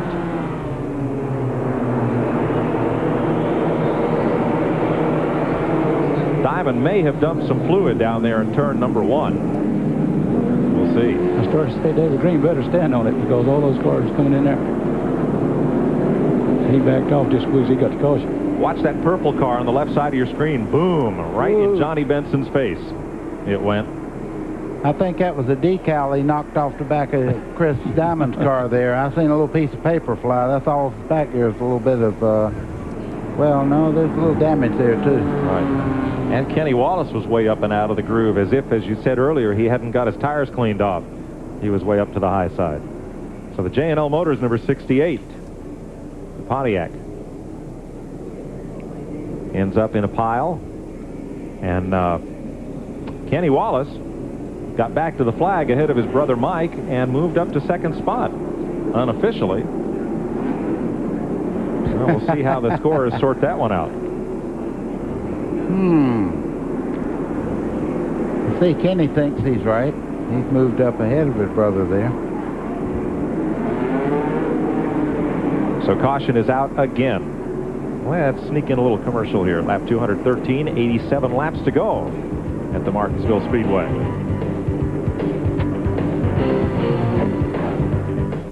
I will love you longer than always, longer than always. I love you longer than I'll sing it, Chet. Just right back into it now. She makes music wherever she goes. Ralph Emery on the record with Dolly, Wednesday on TNN. Connie Mack, keeping his word, fighting for Florida. Connie Mack is leading the fight to cut wasteful government spending and to establish a spending reduction commission to preserve Florida's environment, protecting our beaches and shorelines, and to fight crime by keeping violent criminals locked up. And Connie and his wife Priscilla are recognized and honored as national leaders in the battle to find a cure for cancer. Connie Mack, less taxes, less spending, less government, more freedom. Connie Mack for the United States Senate. Tom Simons, Braden in Florida, world's cheapest motorhomes. Rockwood, Travel Craft, Jayco, Coachman, Turtle Top, Ferran, van campers, custom vans, minivans, full-size custom vans, Class A's, Class B, Class C's, camper vans, you name it. Tom Simons, Braden in Florida. Don't make a $10,000 mistake. Shop Tom Simons, #1, Bradenton, Florida. We're back live at Martinsville Speedway. Hermie Sadler on pit road. The official trailer of NASCAR is Featherlight. For more information on Featherlight trailers, call 1-800-800-1230. The Featherlight Modified Tour has its final event of the season today at Thompson, Connecticut. Will Wayne Anderson or Reggie Ruggiero end up the series champ? That's later today. 215 laps complete. We're inside Chad Little's car, #3 in points. And in this race, 5th. Behind David Green, Kenny Wallace, Mike Wallace, and Dennis Setzer. Terry Labonte is 6th, Tim Feto is 7th, Elton Sawyer 8th. Good run for Tommy Houston. He's 9th, and Red Devil Enamel will be back with Houston next year. 10th is Larry Pearson, 11th Bobby Daughter, 12th Mike McLaughlin, 13th Ricky Craven, and 14th Jason Keller. Those are the cars on the lead lap with 84 laps to go. 1 lap down is Johnny Benson. 2 laps back, Andy Petrie and Phil Parsons. 3 laps down, Hermie Sadler and Kevin LePage. 4 laps down in 20th, Doug Hevron. Also still running or still posted, Tracy Leslie, not yet officially retired from the event, though that car had been on fire. Stevie Reeves and Johnny Chapman, the highest place of those drivers making their Busch debut today. David Hyder is also still running. 1 to go, and we'll go back to Green. You know, David Green's had it just about the way he asked for. Well, I tell you what, everybody was second-guessing the way he was driving the car for points and all at the first part of the race, but he's been very, very lucky to have a clean racetrack most of the way because of a very dominant race car. Pace car pulls off as they hit turn 3. Kenny Wallace in 2nd, Mike Wallace in 3rd. As Kenny Wallace told us, watch for that car to be good on the long run. Maybe not that good on the restart, but good on the long run. Green flag. But David Green is going to be tough to pass. He's been tough to catch. Andy Petrie wants a lap back from the race leader, as does Phil Parsons, and David Green lets them go. Smart move? Yeah, I think so. David Green knows in 8 or 10 laps he'll get back up to Phil Parsons. Phil on the restart seems to have a very fast car, but he's got problems right now on the outside. As you see, Kenny Wallace trying to take the lead from Green. And that red dog on Wallace's hood looks hungry. Here he comes. Phil Martossi, #8. David Green got a little squirrely on the bottom of turn 2, and Kenny Wallace takes the lead. Kenny Wallace told me, he said this car is going to get better the longer we run. Boy, he knew what he was talking about. That race car is hooked up. He trails Phil Parsons, who is now 2 laps down. But a speedy dry kicked up there in the backstretch. And here comes Mike Wallace up on David Green. Uh-oh. Oh! Interceptor spins out. Everybody gets by, and Setzer continues. Will stay green. Dennis Setzer was the 4th place car.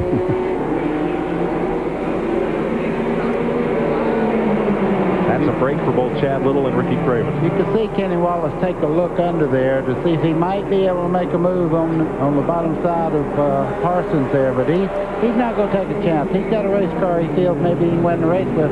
He's got other problems. He's got a brother that's right behind him that's led a lot of this race today. There's Mike Wallace driving for Barry Owen. Mike did back off there a little bit and let him get in. Boy, Chad Little got into the back of David Green just a bit there. Let's show you what happened to Dennis Setzer. Look at the right side of your screen. Well, already gone.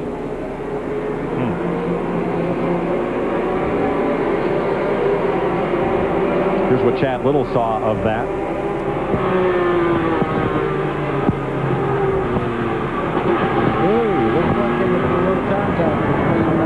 Hard to tell. Well, it looked like it was, but like you say, so many times in camera angles that we have, you can make a little touch like that, and it looks like he maybe hit the curb and spine. Kenny Wallace leads this race. He's in a Ford. A Ford has never won a Busch race here. 32 races. Has yet to happen. Chad Little is now up to 4th place. Right on the tail of point leader David Green. I think Green right now, you see he get a little contact there from Little coming out through the middle part of that corner. Right now, he's in more jeopardy than he ever was out front. Right now, he's got a car in front of him. He can't run fast enough to get away from. Chad Little won't make this a real interesting points race, so he better get going or something better happen quick. Chad just gave him one of them little Bloody Baker bumps. That's all it was. Thank you, Mr. Pearson. The biggest thing is these lap cars over here. They've got the preferred line kind of cut off, so they're having to run the outside part of the racetrack, which is hard to get around. But now they clear the lap cars. That whole group of leaders has just cleared the lap cars. And look at how the race has changed for the point leaders. And here comes Terry Labonte back toward the front. Well, you know, he's been up there 2 or 3 times and looked like he was going to be the dominant car. Moved right up into 2nd, 3rd place, and now all of a sudden after 10, 15 laps, it's not normal for Terry to fall back, but he's had handling problems today. Yeah, it seems like the longer he runs, he falls back a little bit where Mike Wallace and Kenny Wallace and them, as long as they run, they get better. A little bumping between Tim Fedowa and Elton Sawyer. Fedowa is going to run the Winston Cup race in Atlanta. Make his 2nd Cup start. He ran Dover. For you people that just turned in here, that is not Earnhardt. That is his crew chief, Petrie. Andy Petrie driving that 3 car. Yeah, look, you can see Andy in the car. He's not sitting way down against the door sill. You can see the sheet metal on the right side there, though. He's used it up just about as bad as I've seen that 3 car dinged up this year.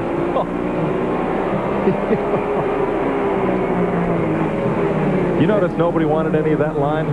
Well, at least on the right side. That must be the number. That's my story, and I'm sticking to it. Okay. 231 complete, 69 laps to go. Kenny Wallace is now trying to distance the field, and he has about 7 car lengths on brother Mike. Well, make that 5 car lengths as Mike closes up going into 3. David Green is 3rd, Chad Little is 4th, Terry Labonte is 5th. Long way back to the 6th place car, which would be Tim Fedowa, battling with Elton Sawyer.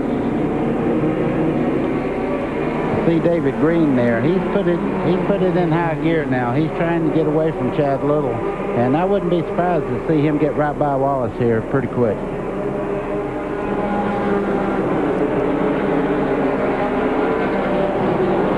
There's your battle for 4th. Chad Little in 23, Terry Labonte in 15. Now look back for the 55 car. There's that white car of Fedowa. He and Elton Sawyer battling for 6 as we have a quick look back through the field.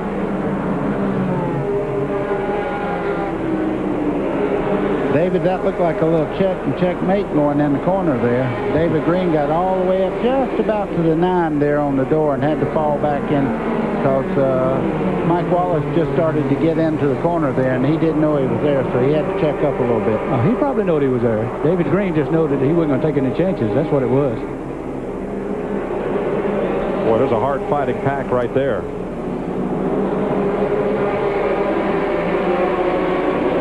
Mike McLaughlin, he's on the lead lap, battling with Bobby Dotter.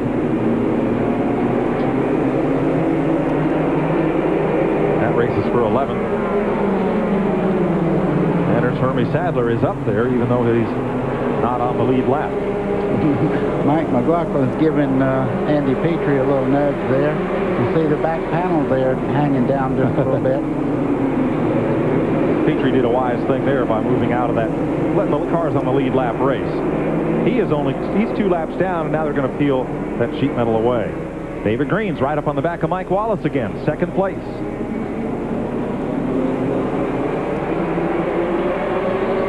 Well, David, you made a real interesting point a while ago. You can run somebody down and catch them, but then getting by them, you have to get up there where they know that you have that preferred line getting in the corner. When they start across, you have no choice but to check up. That's the only thing you can do. If you try to keep from hitting them or anything, you run up over the curb. I've seen Larry do the same thing. I've got all over him. You know, he'll run up on the curb, even spin out himself, keep from hitting somebody else, which I told him, anytime you run, keep your car straight. No matter what it takes, keep your car straight. Now tell me, which would be easier for David Green? Being right in front of Mike Wallace or being right behind him like this? Go ahead. Anytime you're in front, buddy, that's the place to be, because they have to watch you. When you're behind, you have to watch the car in front of you and not spin him out if you can possibly help it. Okay, here is Larry Pearson in the Stanley Tools 92, battling Ricky Craven. This is for 10th place. And Craven's car now seems fine. It's not as fast as it was in the early part of the race, but he looks like he's going to be able to hang on and get a decent lead lap finish here. Well, you're looking at a car there that was leading a while ago and had a little bit of sheet metal hanging off the right front corner, and they had to come in and cut it off, and he lost track position. It's so hard to get back up to the front here. Ricky Craven had a problem with the rear end gear a while ago, and he's having a hard time getting back up near the front. Right. Let's check with Glenn. Well, there's a reason for that. I just checked with John Monson, his crew chief. Ricky's car is acting up again, having some problems with the rear end again, so it is slipping. That's why he's stuck back there in 11th place. They're just trying to ride it out and finish the race. So it's definitely the ratchet in the rear end. It comes in and goes out. Every once in a while it'll lock, and then you can go right on. Trouble, of course, is you don't know when it's going to lock and when it's going to unlock. No. Well, the whole thing with the ratchet rear, it's actually like an open gear. As you start off in the corner, the left rear frees up, and it'll let the car turn getting in the corner. When you get down on the throttle, it locks both rear wheels up for forward traction. If you have a problem with that, you only hook up the left rear wheel coming off the corner, and it just sits there and spins. We're back up with second place here. And Dennis Setzer is off the pace down the front straightaway. He's slowed up quite a bit. Yeah, he's got a lot of smoke coming out of the car. David Green had a big look on the inside of Mike Wallace. No move that time. He's looked 3 or 4 times there, but he just don't seem to have enough straightaway speed to make it stick. 56 laps to go. And Dennis Setzer is way off the pace.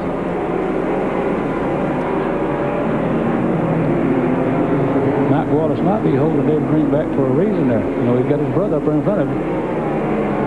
Well, I think right now David Green knows that the cars that are running him for the national championship, he's got them in the mirror right now, so he's not going to take a chance of maybe getting involved in a sheet metal exchange and knocking himself out of that points race. There's Setzer, who has fallen off the pace. As they lap by Dennis, he's back at 14th position, 1 lap down.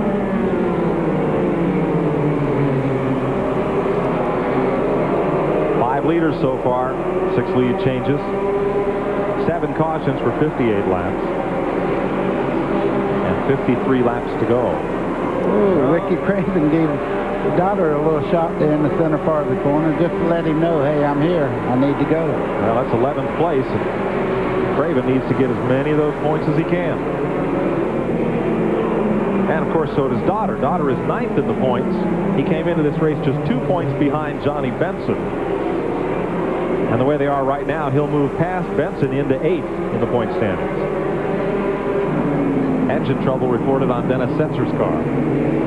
He continues to run, though, at reduced speed, and Johnny Benson could possibly take over the rookie point lead today from Setzer. There's your battle for second. 50 laps to go next time by. Kenny Wallace leading, the number 9 here, Mike Wallace in second, and David Green hounding him for that second position. We'll be back to Martinsville live on TNN after this. 5Gs hurts. When the car fires up, it's power. It's talking to me. All I hear is music. When you hit the throttle, it pulls your head back and it wants to rip it off. It's you, the competition, and everything has to be just right. Pure oil now. Man, from that time on, all you can think about is winning. Pure oil leader. Man, that's a ride. Legends live. Pure oil. We asked these women what they think about the new Sicilian-style pizza from Pizza Hut. Wow, they love it! New Sicilian-style pizza from Pizza Hut. A little basil, oregano, and a touch of garlic baked right in for a pizza crust like you've never tasted before. Calmati, Rosalia. Che ne stai facendo uno spettacolo? For $8.99, any second medium, $5 more. To enjoy a delicious Sicilian-style pizza at home, call Pizza Hut Delivery today. When it comes to roping a steer, Folks in Grand Junction, Colorado will tell you that Ron Markin can ride with the best of them. And when it comes to overhauling an engine or rebuilding a carburetor, well, he can do it all. You see, when Ron's not riding a horse for fun, he's turning a wrench for a living. So he buys a lot of parts, mostly from AutoZone. Sure, there are other parts stores in town, but Ron knows that when you want the right part for the right price, there's just no place better than AutoZone. Monday, there's a party going on. Join Vince Gill,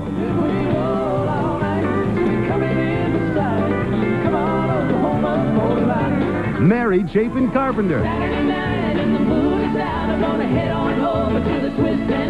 Restless Heart, and Trisha Yearwood. Hot Country Nights, TNN, the Nashville Network, Monday. 45 laps to go at Martinsville in this next to final race of the Busch season for 1994. Second and third place right here, Mike Wallace and David Green. This is the battle we've been keeping a close eye on. Green seems to be a little quicker through the corner, but Mike Wallace seems to have the power. Well, I tell you, there's two different lines they're running there. You notice that Wallace is running a wider groove coming out of the corner than David Green, but watch David go in. He apexes this corner just a little bit later, trying to make a square corner out of it. Now this battle is 3 seconds behind race leader Kenny Wallace.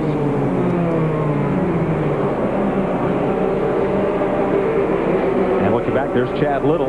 He's the fourth place car. You know, about just a few minutes ago when they showed the inside shot of Chad Little, I believe that I saw him use the left foot for brake. That's a no-no. I just don't like that at all, especially on short track. Now, you can get away with it on the Busch cars here because there are a lot of cars and they don't run that many laps. But like in a Winston Cup car, he would never last 500 laps here at Martinsville. And not only that, it's dangerous, too. Yep. Here's Tim Fiedler. Right now, he's in 6th place in the race scan Ford. That would equal his previous best finish, which came at Dover back in May. He's distanced Elton Sawyer, the 7th place car, number 38. And one car right behind Sawyer that we've hardly seen all day, though he's been on the lead lap all day and running strong, is the Red Devil Enamels number 6, Tommy Houston out of Hickory, North Carolina. He is the 8th place car and having quite a stout run. Back behind Houston, a car that changed an engine this morning is the Budget Gourmet number 57. That's Jason Keller. They're behind Dennis Setzer, who does go behind pit wall. Keller running in the 9th position, and all these are lead lap cars. 10th is Bobby Dotter in the DeWalt Tool 08. He's 10th, and he's been in quite a battle with Ricky Craven and Larry Pearson, but that's been decided for the moment in favor of Dotter, who's the 10th place car. Now back in 11th after running well in the first half of this race, Ricky Craven's had some rear end trouble. Ratchet unlocking coming out of the corner has dropped Craven back to 11th, and Larry Pearson led this race after a great pit stop, but then was called back in by NASCAR to fix some flapping sheet metal and finds himself in 12th place. The last car on the lead lap is Mike McLaughlin in the fiddle paddle number 34. Mike, I tell you, they're really fighting it out for second place right now.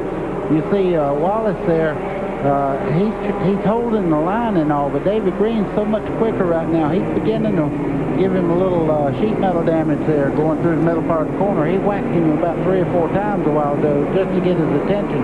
He wants by right now. And I believe he got it, buddy. He's got the inside groove now. And Mike Wallace gives him just enough room. And it's just enough, too. Whoa, well, maybe not.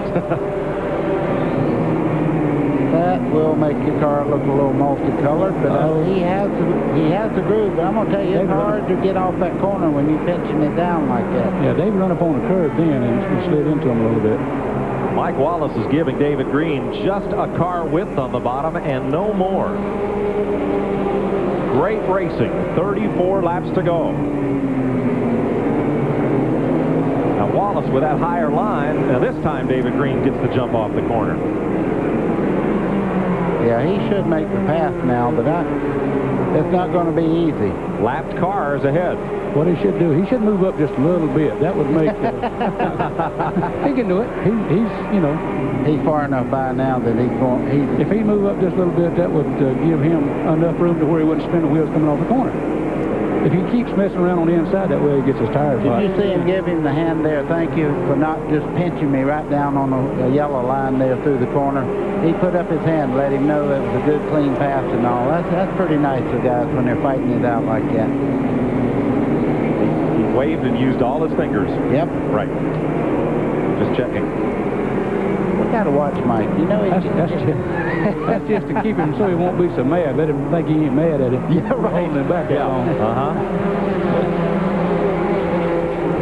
So second and third now, David Green in second, Mike Wallace in third. Now they're still well back of Kenny Wallace, about 4 seconds behind the race leader. We'll be right back to Martinsville Speedway after this. Yeah, Mike.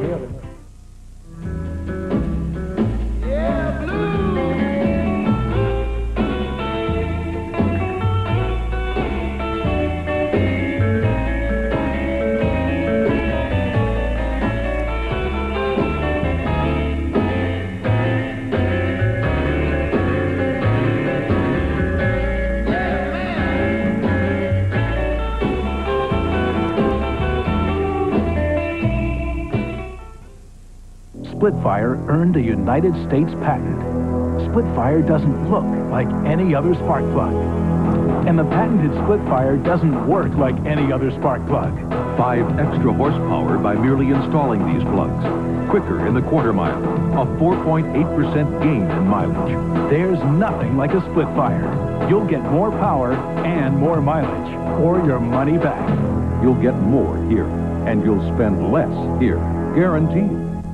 You got the winning color. My brother told me if I'll change my oil, I'll get a lot of miles out of my truck. I use Pennzoil, and I change it every 3,000 miles. Now with the revolutionary Pennstar molecule, Pennzoil clings to moving parts. Works like liquid ball bearings. Play Pennzoil's Ticket to Ride game. Scratch, match, and win one of 10 Harley-Davidson Softail motorcycles, one of 10 Harley-Davidson leather jackets, or one of 1,000 other prizes. Get game cards where you buy Pennzoil or have your oil changed professionally with Pennzoil.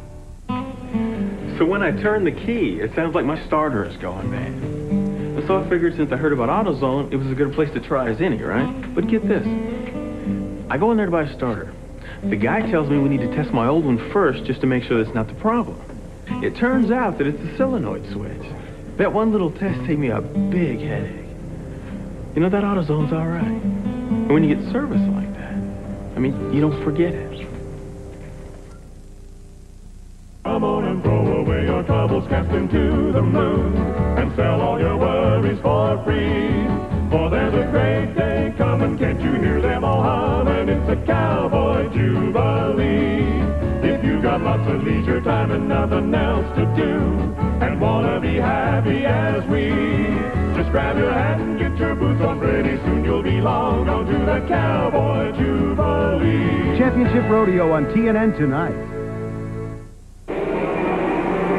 We haven't seen much of Kenny Wallace, and it's because he's been so far out in front.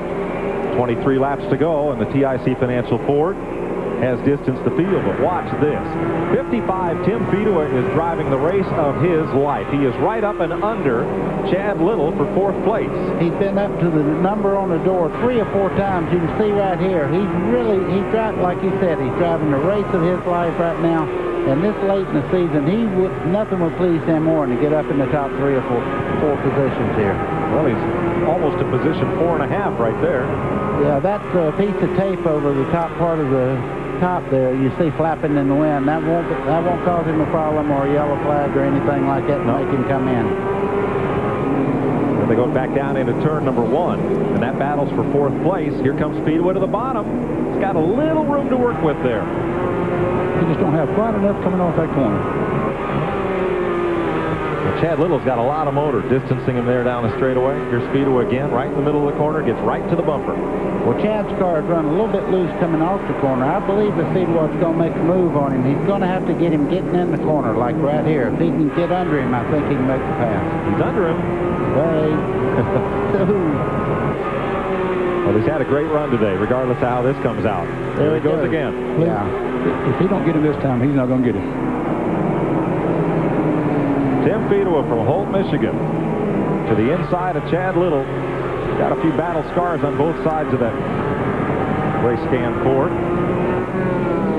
Boy, Chad's car jumps off that corner. I swear. It's got some motor. Well, Chad's trying to get as many points as he can. I mean, he don't want to go back any positions whatsoever, but Fedewa is just a little bit better in the corner. Lapped car, Fedewa will use the Teddy Bear car as a pick, and Chad Little drops in line. So Tim Fedewa moves up to 4th place in a position to post his best career finish.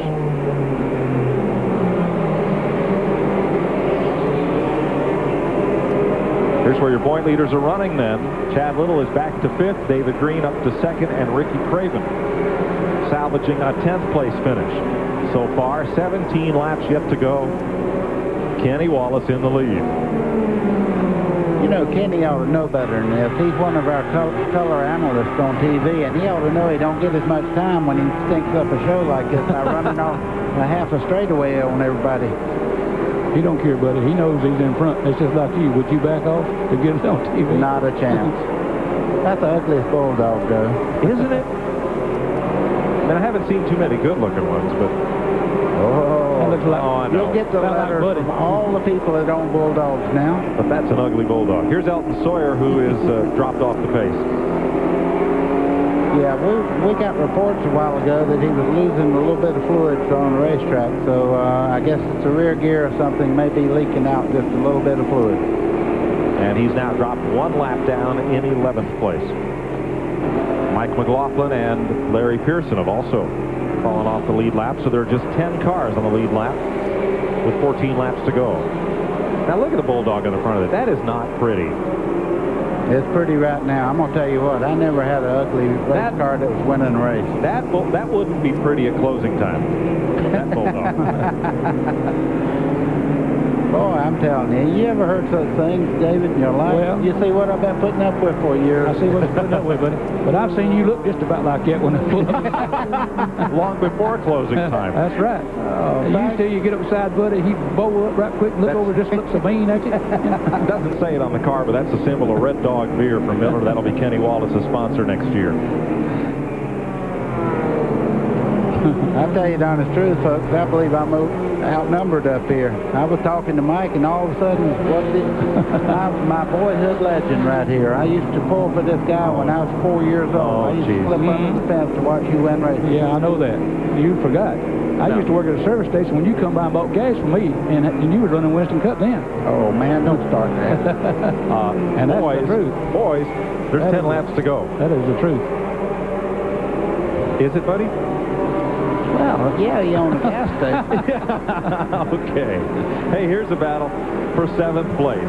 Tommy Houston, the Red Devil number 6, Bobby Donner, Ricky Craven. Craven's going to try to pick up about 10 more points here before this is over. Boy, Houston had run so well today, up to 7th place, and now he's going to drop a spot to Bobby Donner and 1 to Ricky Craven. Craven around the outside of Houston. Now looks to the inside of Phil Parsons in the 99. 9 laps to go. Well, it's easy to see why the 3 cars that are fighting it out for the national championship are where they're at. They just don't give up. I mean, you got Ricky Craven running out there with the problem with the race car, and it's locking, unlocking. He's making a move on Dodder right now, trying to get up there. And gets past Larry Pearson. Now, Pearson's already gone 1 lap down. Elton Sawyer, his car has slowed to the point where he's received the black flag. And he was 14th in points coming in.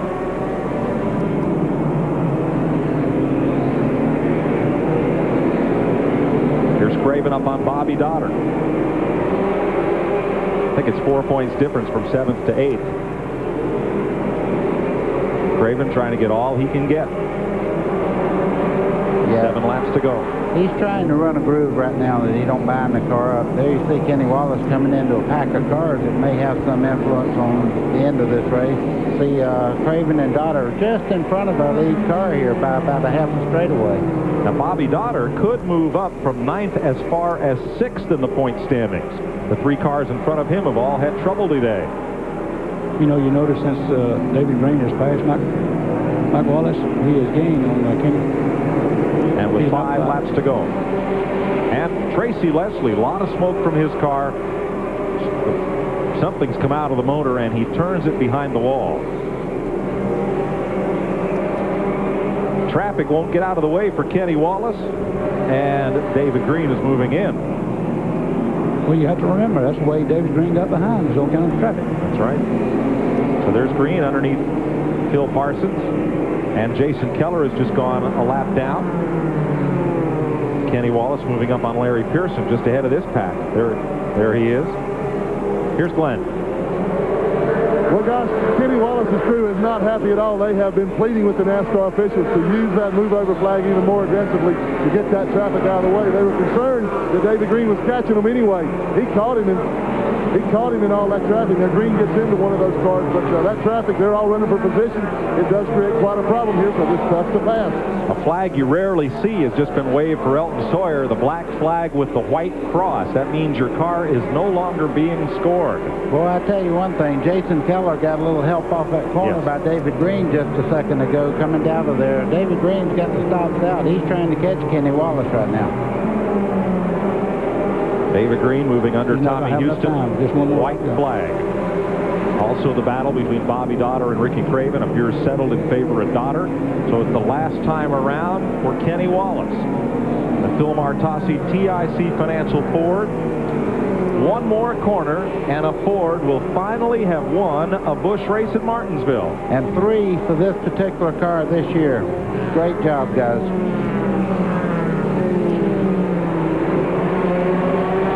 David Green coming home in second. Mike Wallace third. Tim Fedowa, a career-best 4th place finish today. Chad Little 5th. And here's that battle right to the flag. It's over. Bobby Dotter finished ahead of Ricky Craven for 7th place. We'll meet the winner and have some final thoughts from the Martinsville Speedway after this break as Kenny Wallace scores the first Ford win ever at Martinsville in the Busch Series.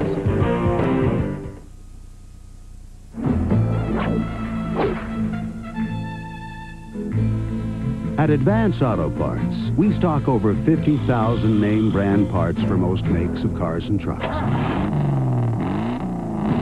Everything from spark plugs to ignition modules and half shafts. In fact, just about the only thing you can't get at Advance Auto Parts are tires.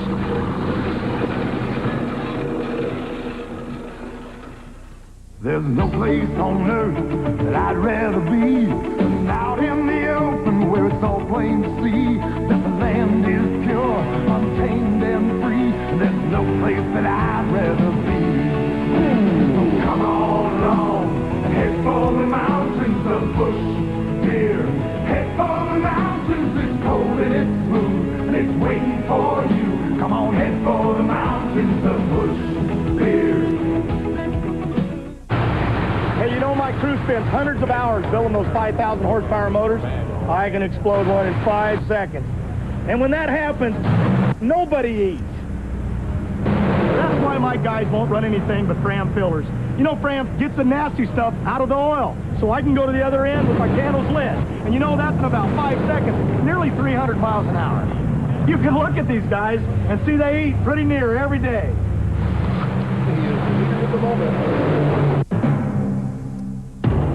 One of these hammers is jacketed in high-impact polycarbonate. The other one is broken. The fiberglass jacketed hammer from Stanley.